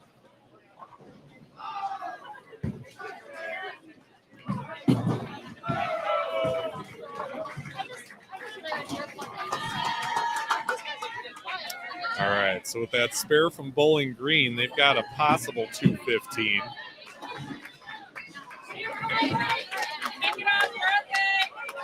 Whitewater already in the 190s. Oh, but that was not what they were looking for in the 10th.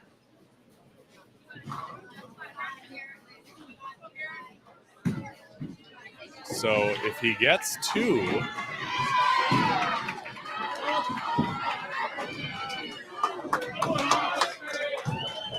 3-2-10. So that gives Bowling Green a chance, especially with that first strike in the 10th. They're going to make this interesting. Again, another one of these situations where count is very important because those 2 pins on the right count as 4 in the greater scheme of things because he's working on a strike.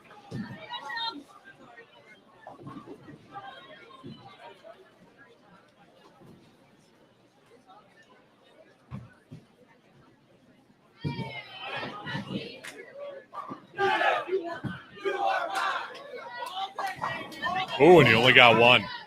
Chopped the 6 off the 10 for 212, but Bowling Green still needs a double to get to where Whitewater is at.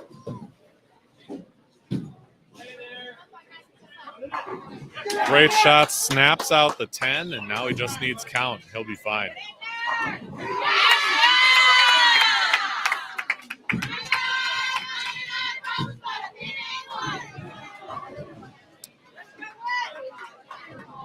So with 160 already, Coe is going to go up 1-0 against Illinois State.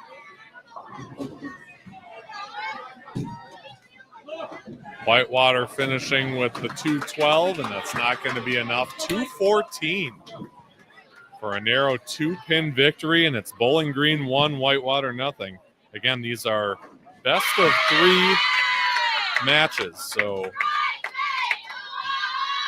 we can certainly absorb a loss or two. Our 4 previous teams all did. And now we switch lanes.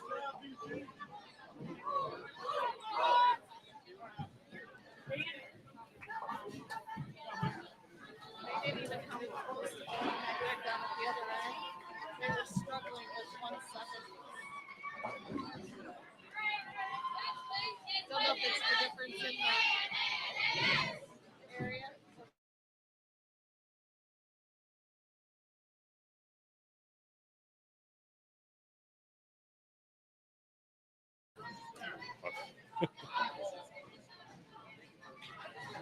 That happened once early on, too, but fortunately only for a second. All right. Good start for Whitewater with a strike there. Look at the scores, too. The left lane's been better on almost every pair. Yeah. And we saw that kind of turn both ways in different pool play matches. In the Whitewater match, I believe it was the right lane that was better for them. But in the match previous, which Bowling Green was a part of, they tore apart the left lane, but it was the right lane that was causing them problems. A quick double for the Warhawks, and they are out to a nice 21-pin lead after just 1 frame.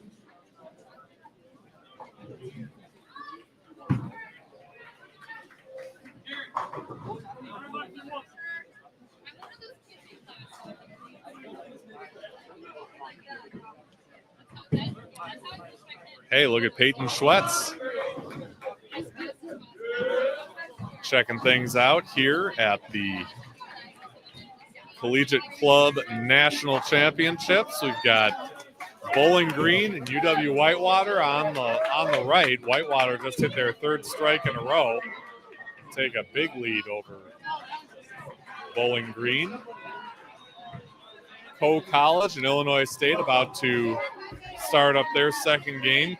College up 1-0. Bowling Green up 1-0 on the Warhawks.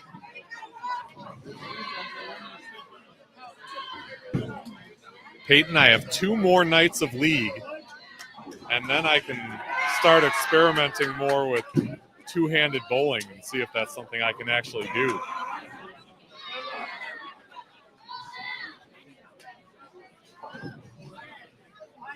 And if you saw my video on the subject, you probably know what I'm talking about.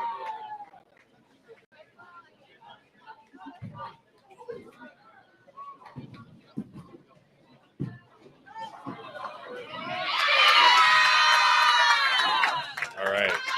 Bowling Green on the board with a strike.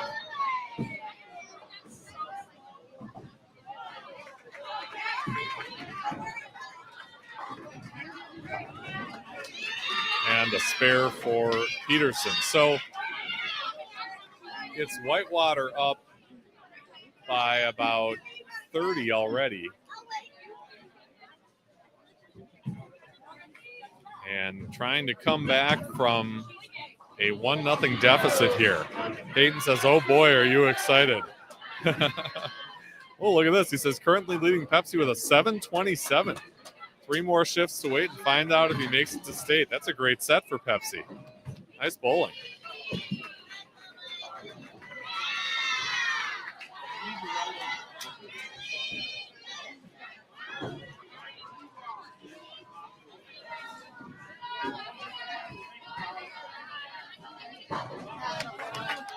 I'd probably need 4 games to get to 7:27.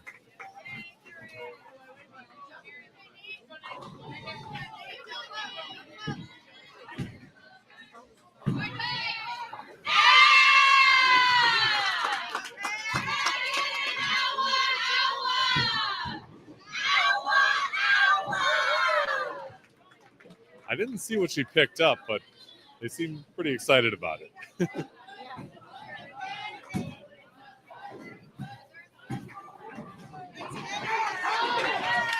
Wow, he knew that was dead flush.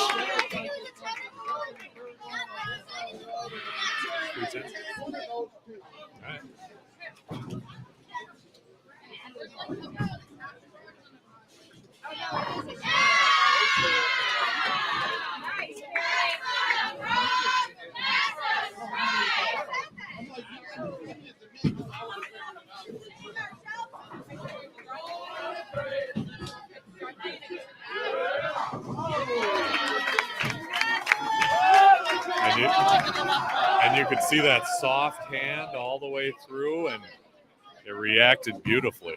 He's poured it on here at the end of the season. Yeah. Won our sectional. Okay. For ISCs. So he's our singles. Okay.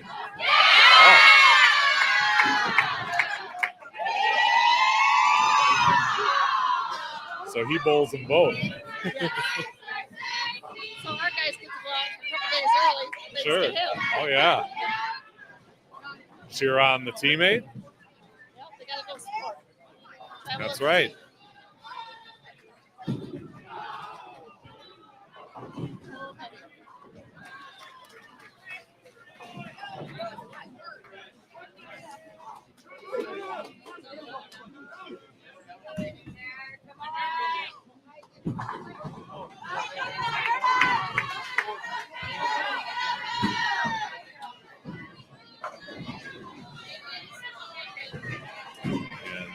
Illinois State trying to get something going here on this left lane. Ooh. That's a rough break for Bowling Green. 7-9 on a pocket shot. Just did not finish like he wanted it to.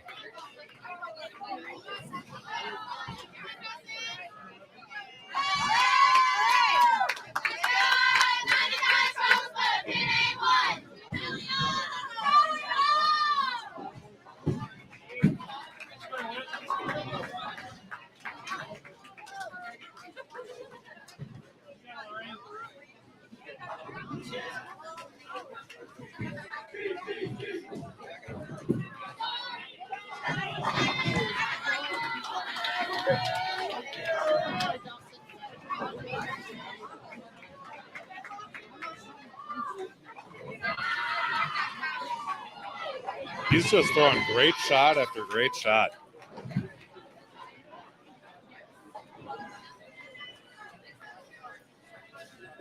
We're all learning what the folks around Rochester, Minnesota have known for a long time now. Peyton imploring them to put Carter in the lineup.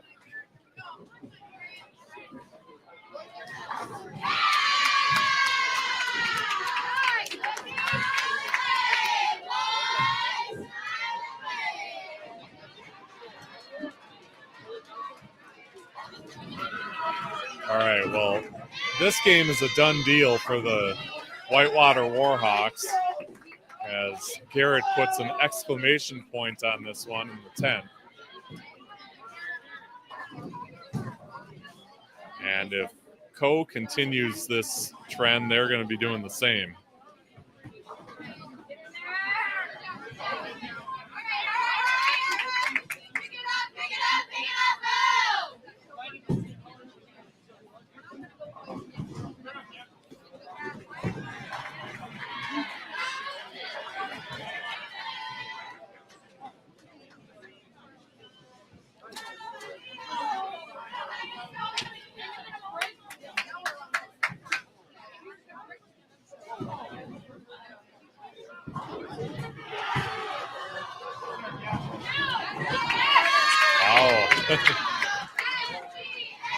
Just got enough of that 4-pin.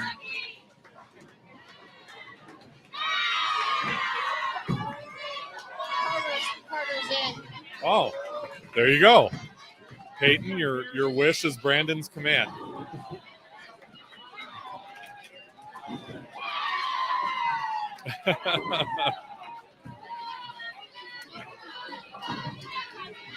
Uh-oh. That one got away from him a little bit, but it is just a guess on the first shot. Yep. Wait, he says, way to show up. For those who have watched the channel over the past year, you may have seen how Carter did show up in the Rochester match games this past Christmas season. He's a good player. Nice release.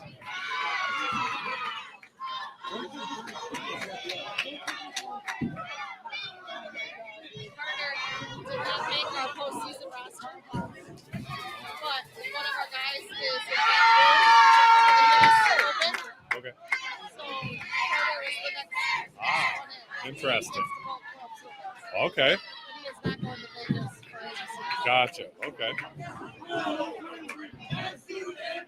So this is the last hurrah for his season. Yeah. Well, in that case, good to see that he got in to see a little action.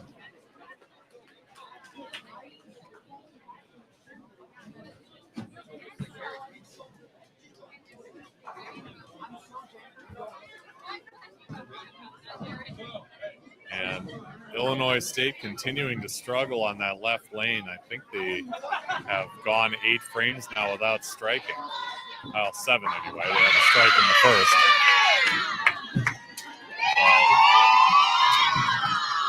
But Coe is putting it on them.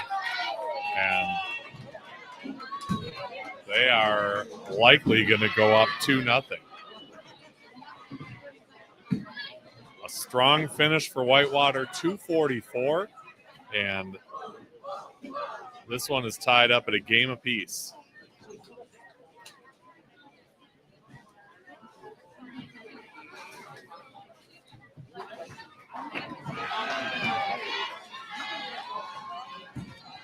The crowd is definitely growing a little behind us.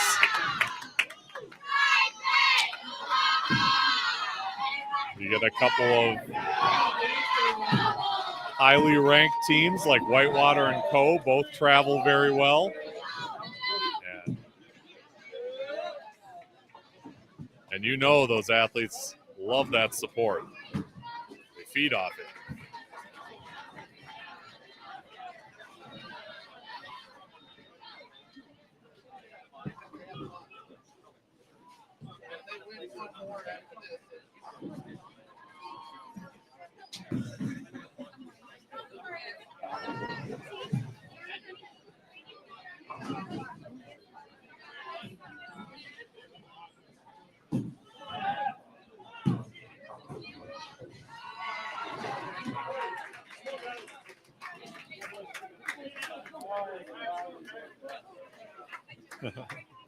Most energy is heard from any bowling team.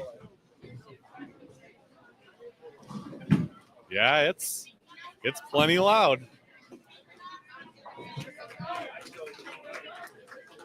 All right, 244, 179. Whitewater evens things up with Bowling Green at 1 apiece.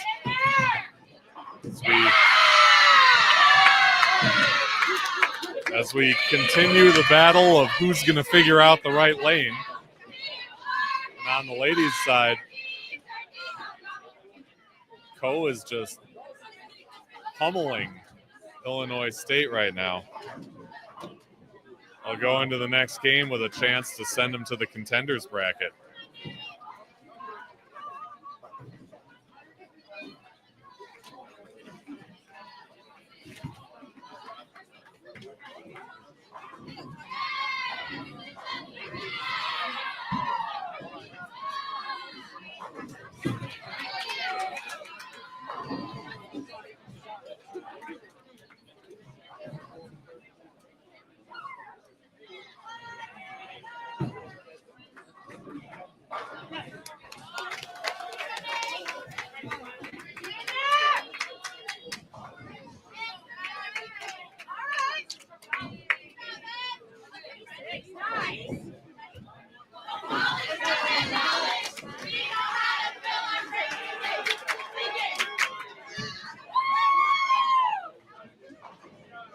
226 for Co. And it'll be in the probably in the 140s for Illinois State, who is now in an elimination game. Well, not an elimination game, but a game for the match in game 3 over there.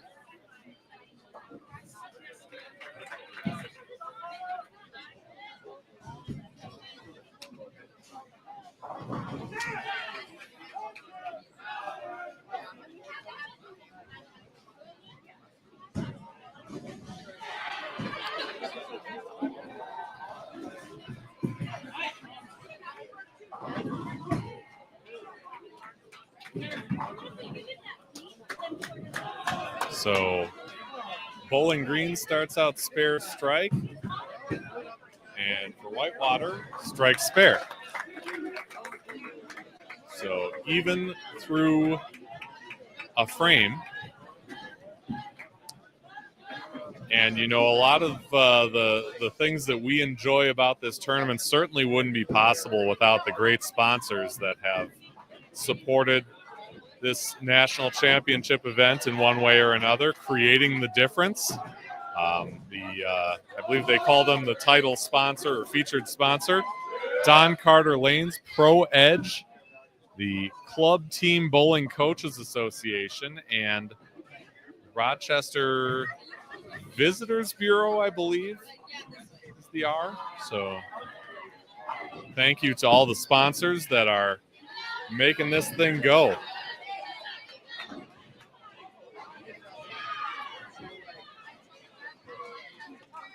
These athletes love the competition. The parents and friends love seeing it.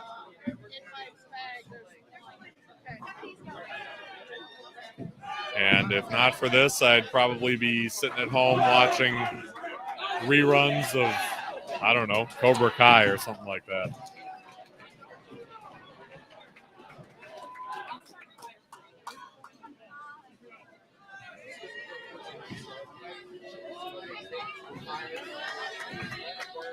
All right.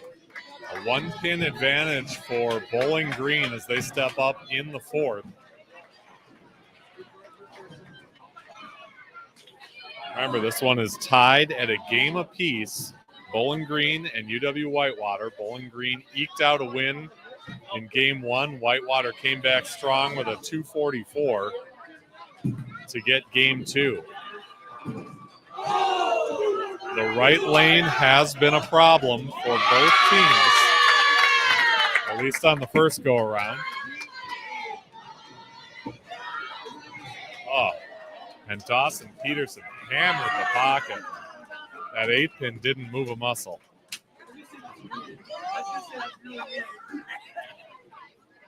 Co and Illinois State both start out with strikes, and it is go time for the Redbirds of Illinois State. They are facing a possible move to the contenders bracket if they don't win right now.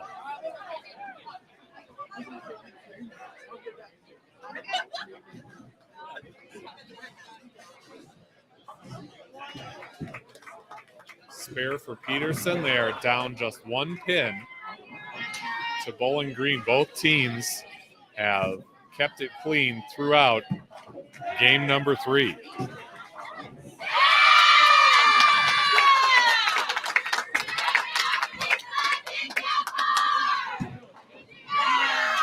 Both ladies teams starting out with a double.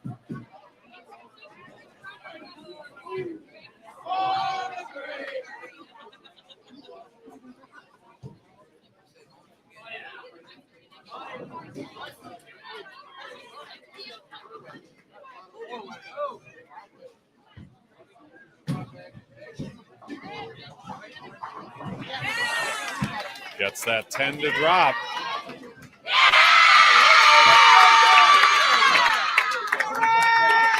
Bowling Green follows up with a double.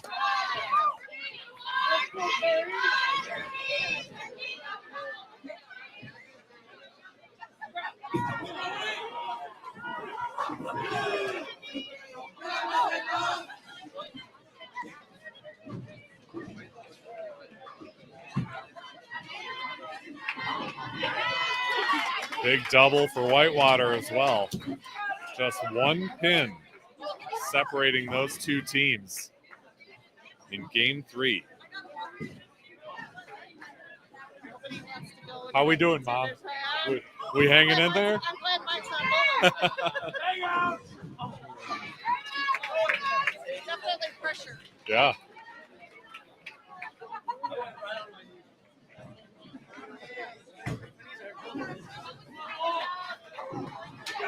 Boy, that's a couple times now that urethane ball just flattens out, but it had just enough to shake out those pins on the right side. And now they're coming on with strikes and bunches. Again, lane 18 is the one that both teams struggled with the first time through. It looks like Whitewater is solving the puzzle in this third game.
So a 5-bagger now for Whitewater, who is putting some distance between themselves and Bowling Green.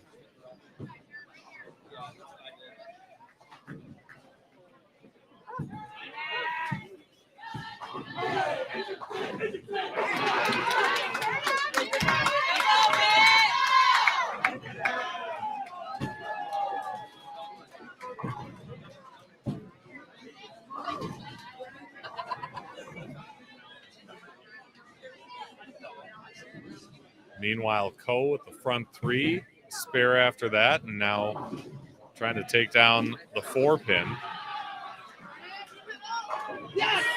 Garrett hits the first one in the 10th.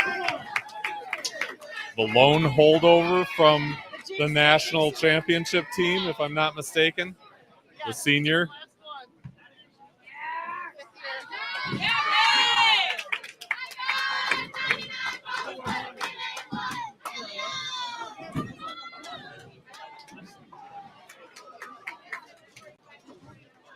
And like every senior in this place, you know he'd love to go out with a club championship and maybe more afterwards.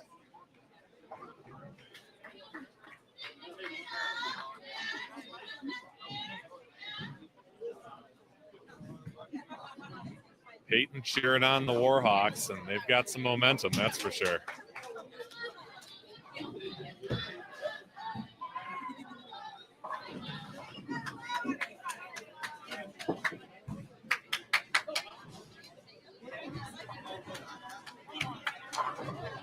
Wow, just smack that 10 out of there, and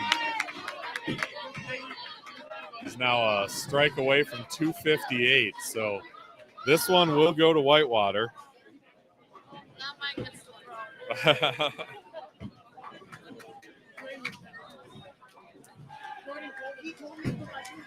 Substitute in the fill ball.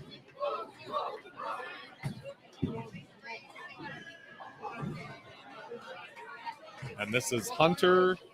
No. This is James Stewart. James Stewart. A hometown boy, right? Roscoe, Illinois.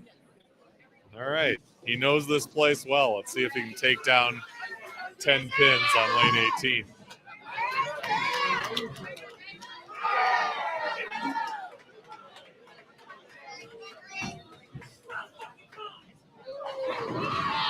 You bet. 258.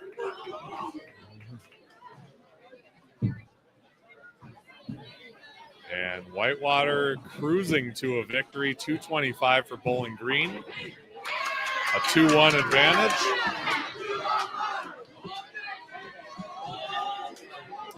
As we go into game 4.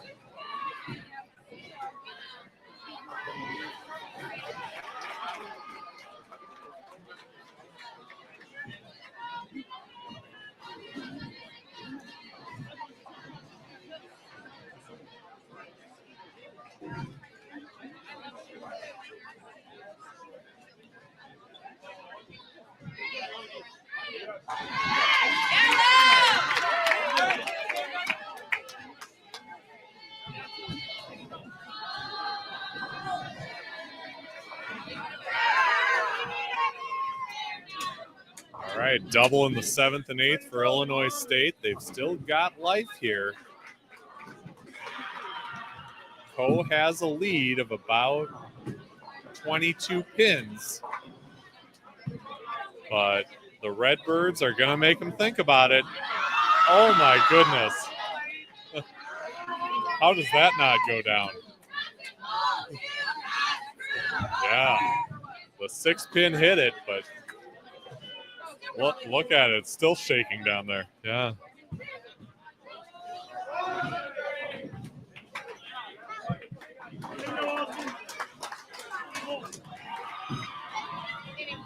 What the ticket was.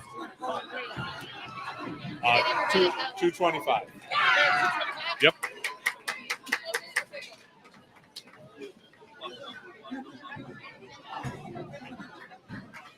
All right, now 3 in a row for Illinois State. You got to think they're going to be thinking about that wobbly 10-pin if it comes down to something that propels Illinois State past them.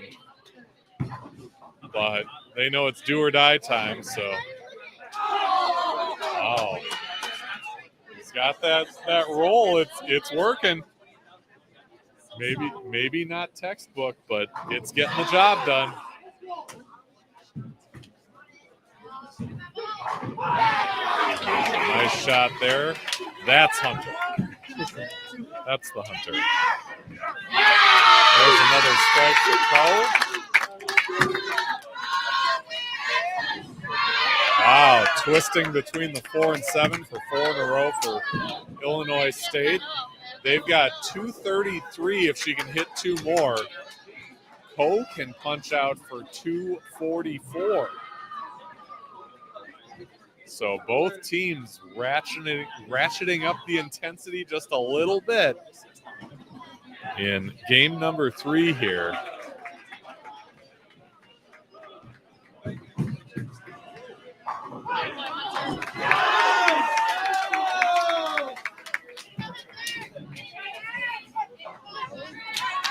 Up a little high, left a 3-6. And now she can hit this strike and just about win the game. Oh. Yep. You're right, Jenny. That was Luke Winter. Hunter was the lefty. Yeah. Yep.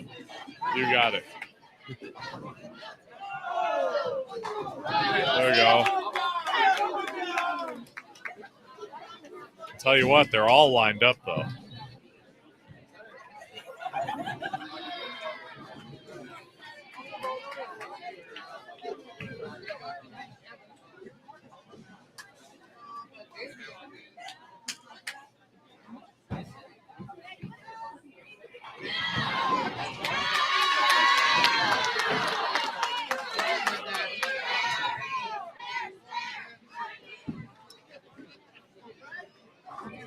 Yeah, Illinois State's going to survive on the strength of that 5-bagger that they've put together over the last 3 frames. Oh. 4 frames, anyway. What a finish by the Redbirds. 233.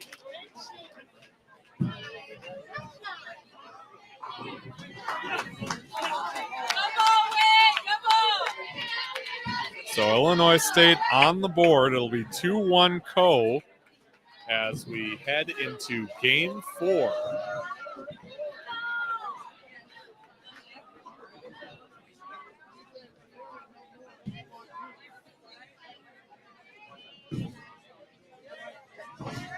Illinois State had that split in the early going in the 4th, but they battled back, made their spares, and then got the string going at the end of the game to win it.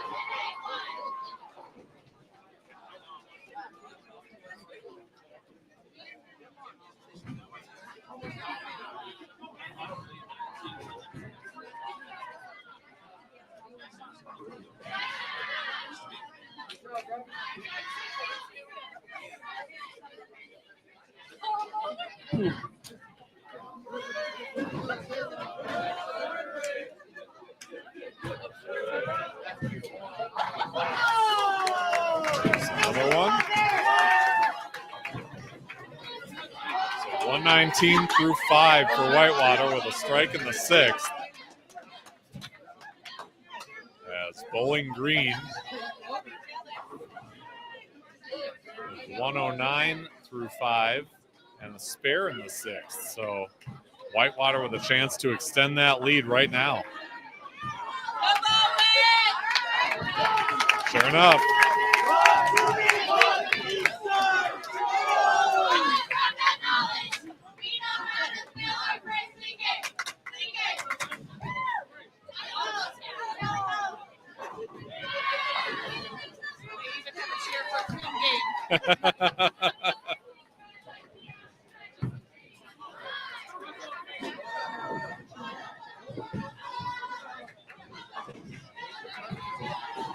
That must happen a lot more for them than it does for me. I wouldn't know what to do with myself. I got 33 the other night, and that's the first time ever in There you go. 3 years of life. Yeah. It's crazy. Yep.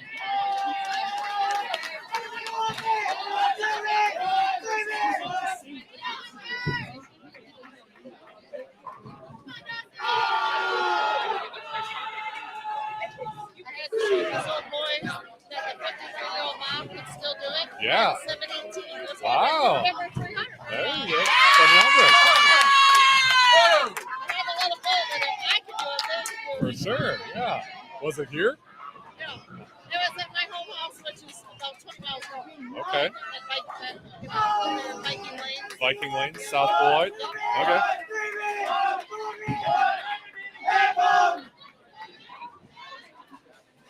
It's a little more difficult house. Yeah. It's got a little deeper gutters. It's got the deepest gutters. Okay. You don't get the kick. Is Not throwing pins around quite as no, much. you get a lot of pins. All right.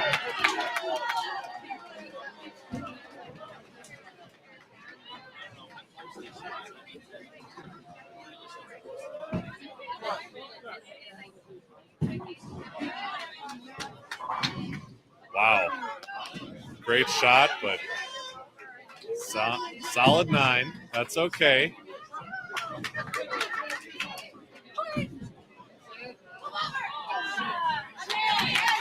Okay there.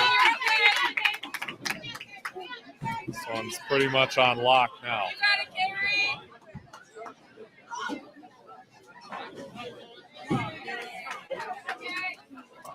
Yep, that's going to be a winner for Whitewater. They're going to take this 3-1. And that's the thing. I mean, Bowling Green got that game 1 win. You got to jump on them when they're down because you saw what happened. 240, 250, 240. Yep.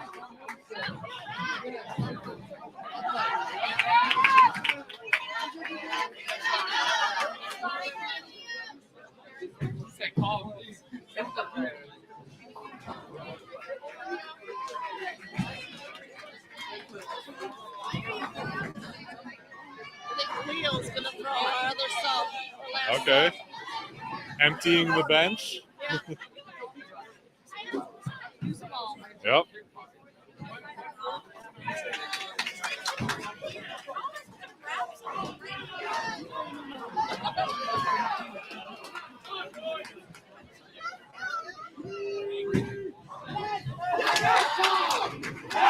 And even he hit one.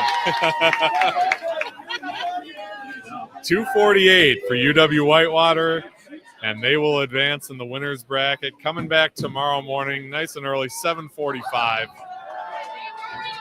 It'll be contenders bracket for Bowling Green, who put up a heck of a fight against a very talented Whitewater team, but they will go to the contenders bracket. Those are best of 3 matches as these teams fight for their tournament lives in this double elimination format.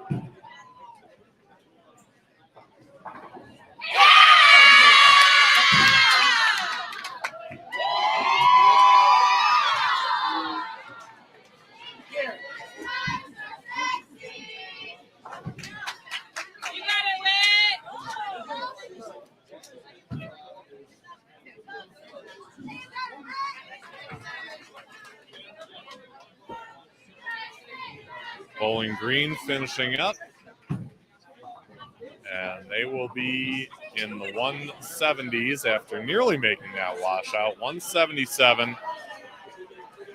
But regardless, it's UW Whitewater advancing. And hopefully Mom can help me get Brandon over here to talk a little bit about it. Yeah.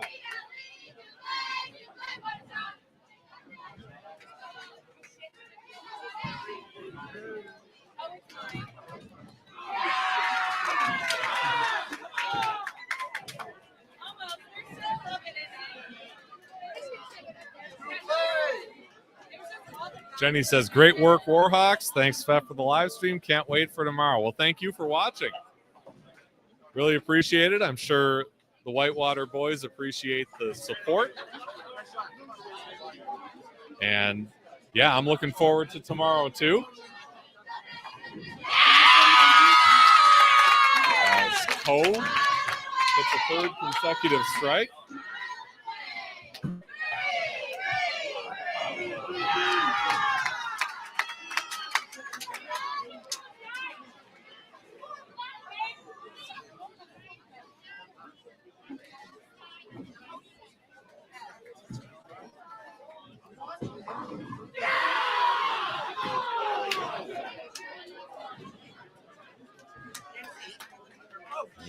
Get my, whoa.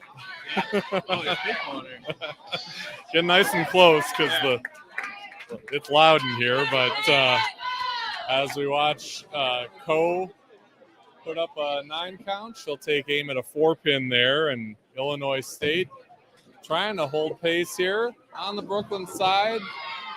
She'll try and pick up that 5-8. We've got head coach Brandon Mooney. Congratulations. Thank you. What happened after that first match? I mean, Bowling Green eked out that win in game 1, and all of a sudden, the tidal wave came. I tell you, they still made us do it. They had 220 that one game. That's the thing about these matches, the best of 5 matches. Like, if the team gets lined up, it's good pair. You got to just go out and make good shots and kind of keep pace with them. So we kind of gave away that first game there. We split the 10th, but kind of kept regroup, hit some good shots, and able to throw some strikes together and finish that match out. Yeah. What do you do during that mini break?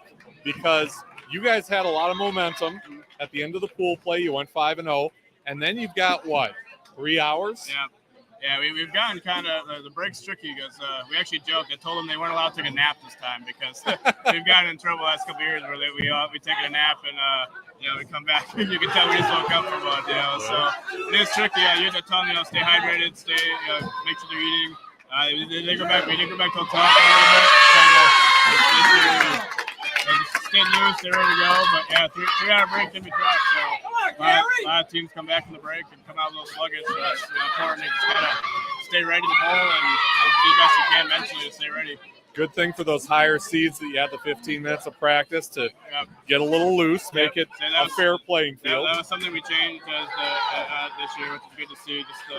It's hard, just because we just every fresh round, the teams haven't bowled, just do the 15. So, because even like in the past rules, Sunday morning will only be 10 minutes because it's still part of match plays. I believe we changed that where tomorrow morning's practice is 15 minutes, and then every match after that is 10 if there's no breaks. So it's definitely helps get you loose and do your thing, you know.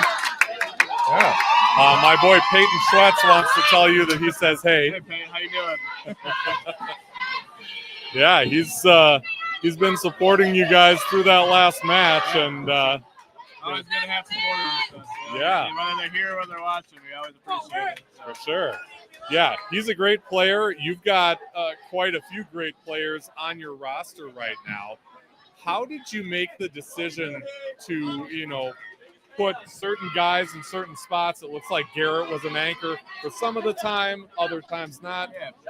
It's funny you say that. We got, after our 15-minute practice this morning, I looked at my assistant coach, Jordan, and said, I don't know who not to bowl.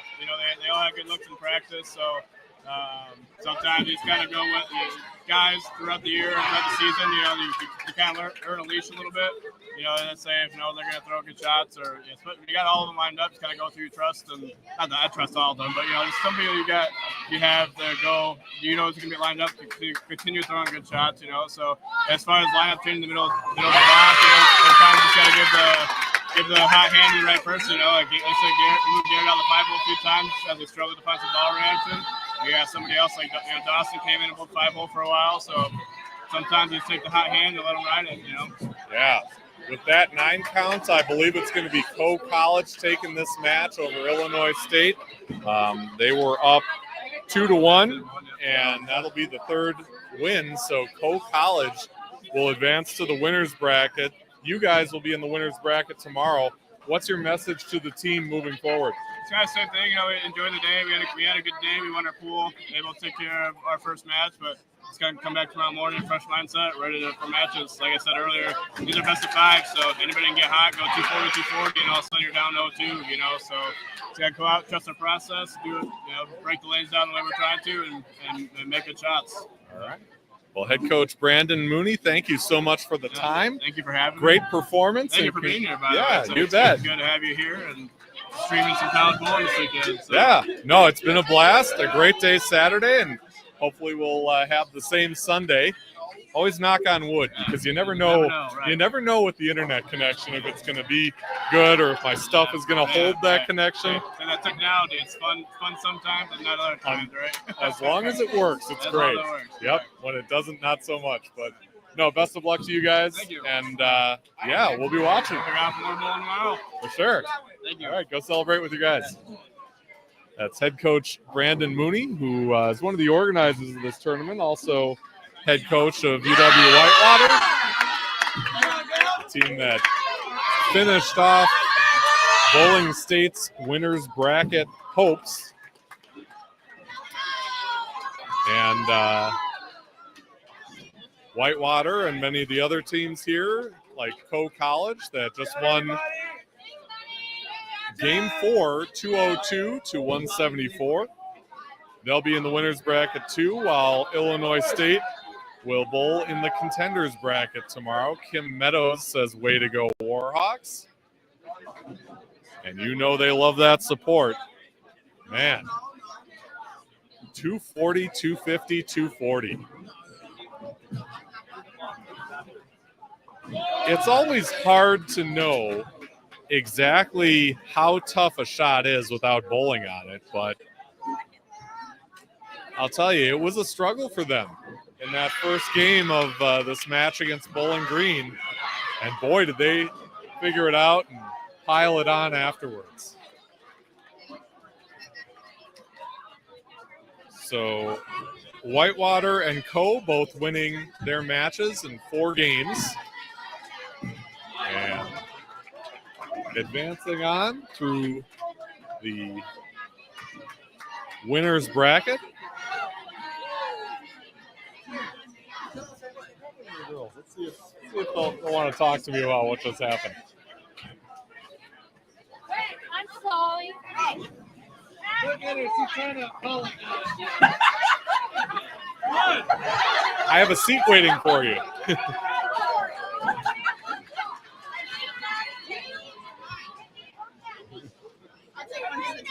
I've got 2 microphones here if you want.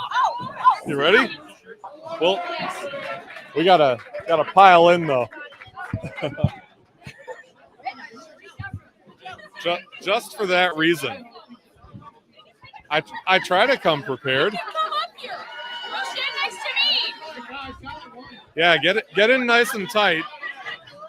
This is not a big joke. I mean, this is the real thing. See, you're on the stream. Congratulations.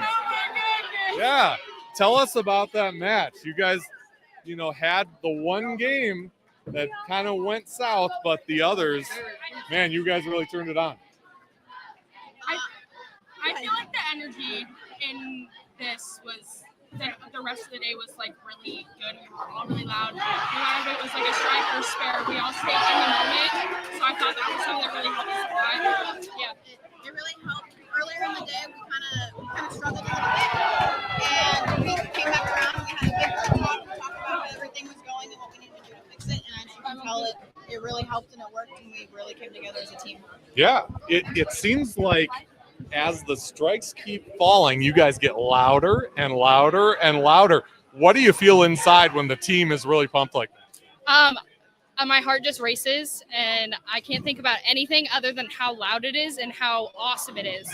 Like, I don't know if you heard, but one of our teammates, she doesn't always get super loud and excited, but she threw a shot and she just got so excited, and I was just like, that made me so happy, and I was like, that was amazing.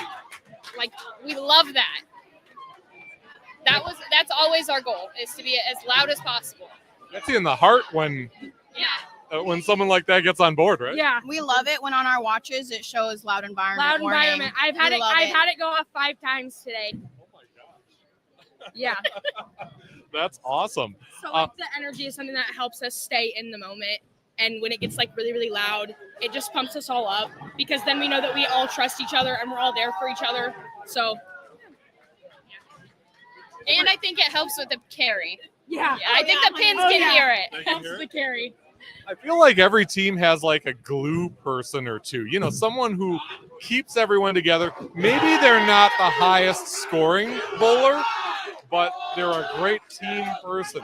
Who is that? Is there more than one? I would say it's Shelby. I would Shelby, say 100%. And how come?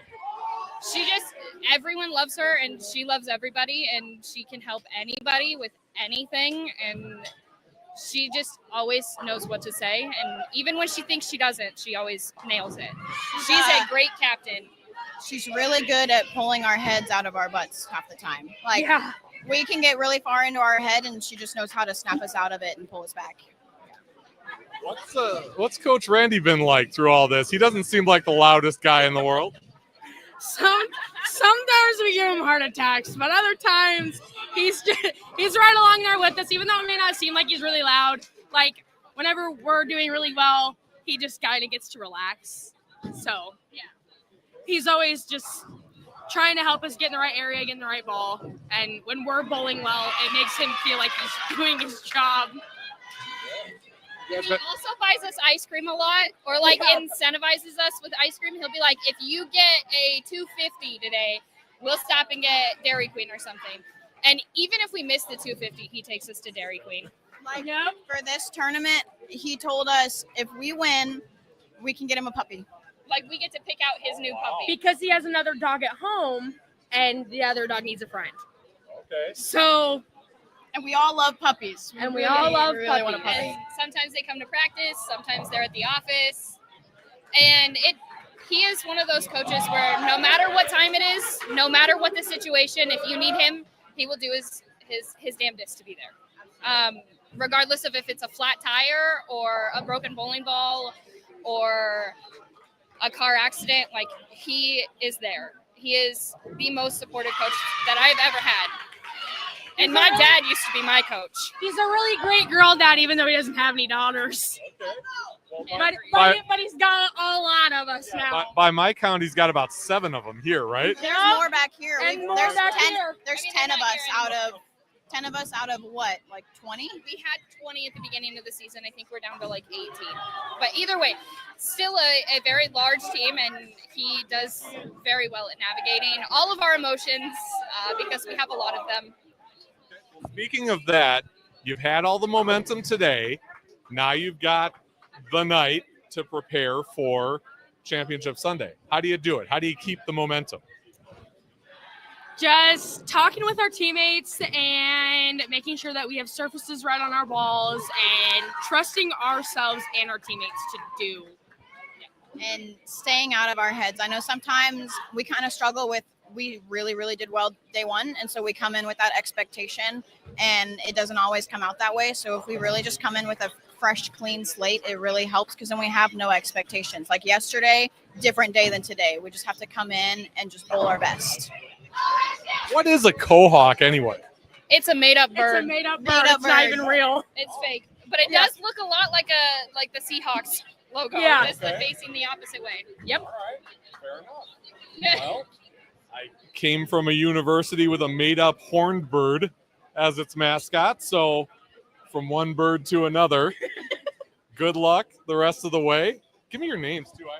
I'm Whitney Morse. I'm a 5th year. I'm Katrina Kendall. I'm also a 5th year. And I'm Lauren Bowman, and I'm also a 5th year. All right. Well, way to kind of end things with a bang here and continued success tomorrow. Hopefully. Yeah. Thank you. Thank you. They are the Cohawks from Coe College in Iowa. They won 3-1 in that match with Illinois State, and there they go. So we are watching some of the other matches off to the sides here. The live stream pair is all done for the day. And sometimes that's just the way things work out. Some teams finish more quickly than others, and take it in stride. Certainly a happy group of Coe College Cohawks and UW Whitewater Warhawks. And just as they were in the pool play, carrying lots of momentum through to the match play, double elimination match play, and just a great display of college bowling here at Don Carter Lanes in Rockford, Illinois. Don't forget to join us tomorrow for Championship Sunday. We will continue the double elimination match play with the advancers moving on to the winners bracket, the contenders onto that bracket fighting for their tournament lives. You can see all the action right here on the Bowling with the Pfeff channel. Just click on one of those 2 Sunday videos. We start bright and early at 7:45. And once the bracket is updated, that will be on Collegiate Club Bowling on Facebook. And I will share that to the Bowling with the Pfeff Facebook group as well. For now, from Don Carter Lanes in Rockford, Illinois, this is Bowling with the Pfeff. Oh, wants to know, before I sign off here, Ronald wants to know if there's any results from other matches. I don't have any just yet, and the problem is it's tough. We're kind of keeping track of wins and losses a game at a time manually. They don't really update them until the full matches are done. But like I said, once they update the bracket, that'll be on Collegiate Club Bowling. And I'll share that on the Bowling with the Pfeff group on Facebook. So watch there, and we will pass those results along to you just as soon as we can. Have a great night, everyone. We'll see you tomorrow morning. Thank you for watching Bowling with the Pfeff.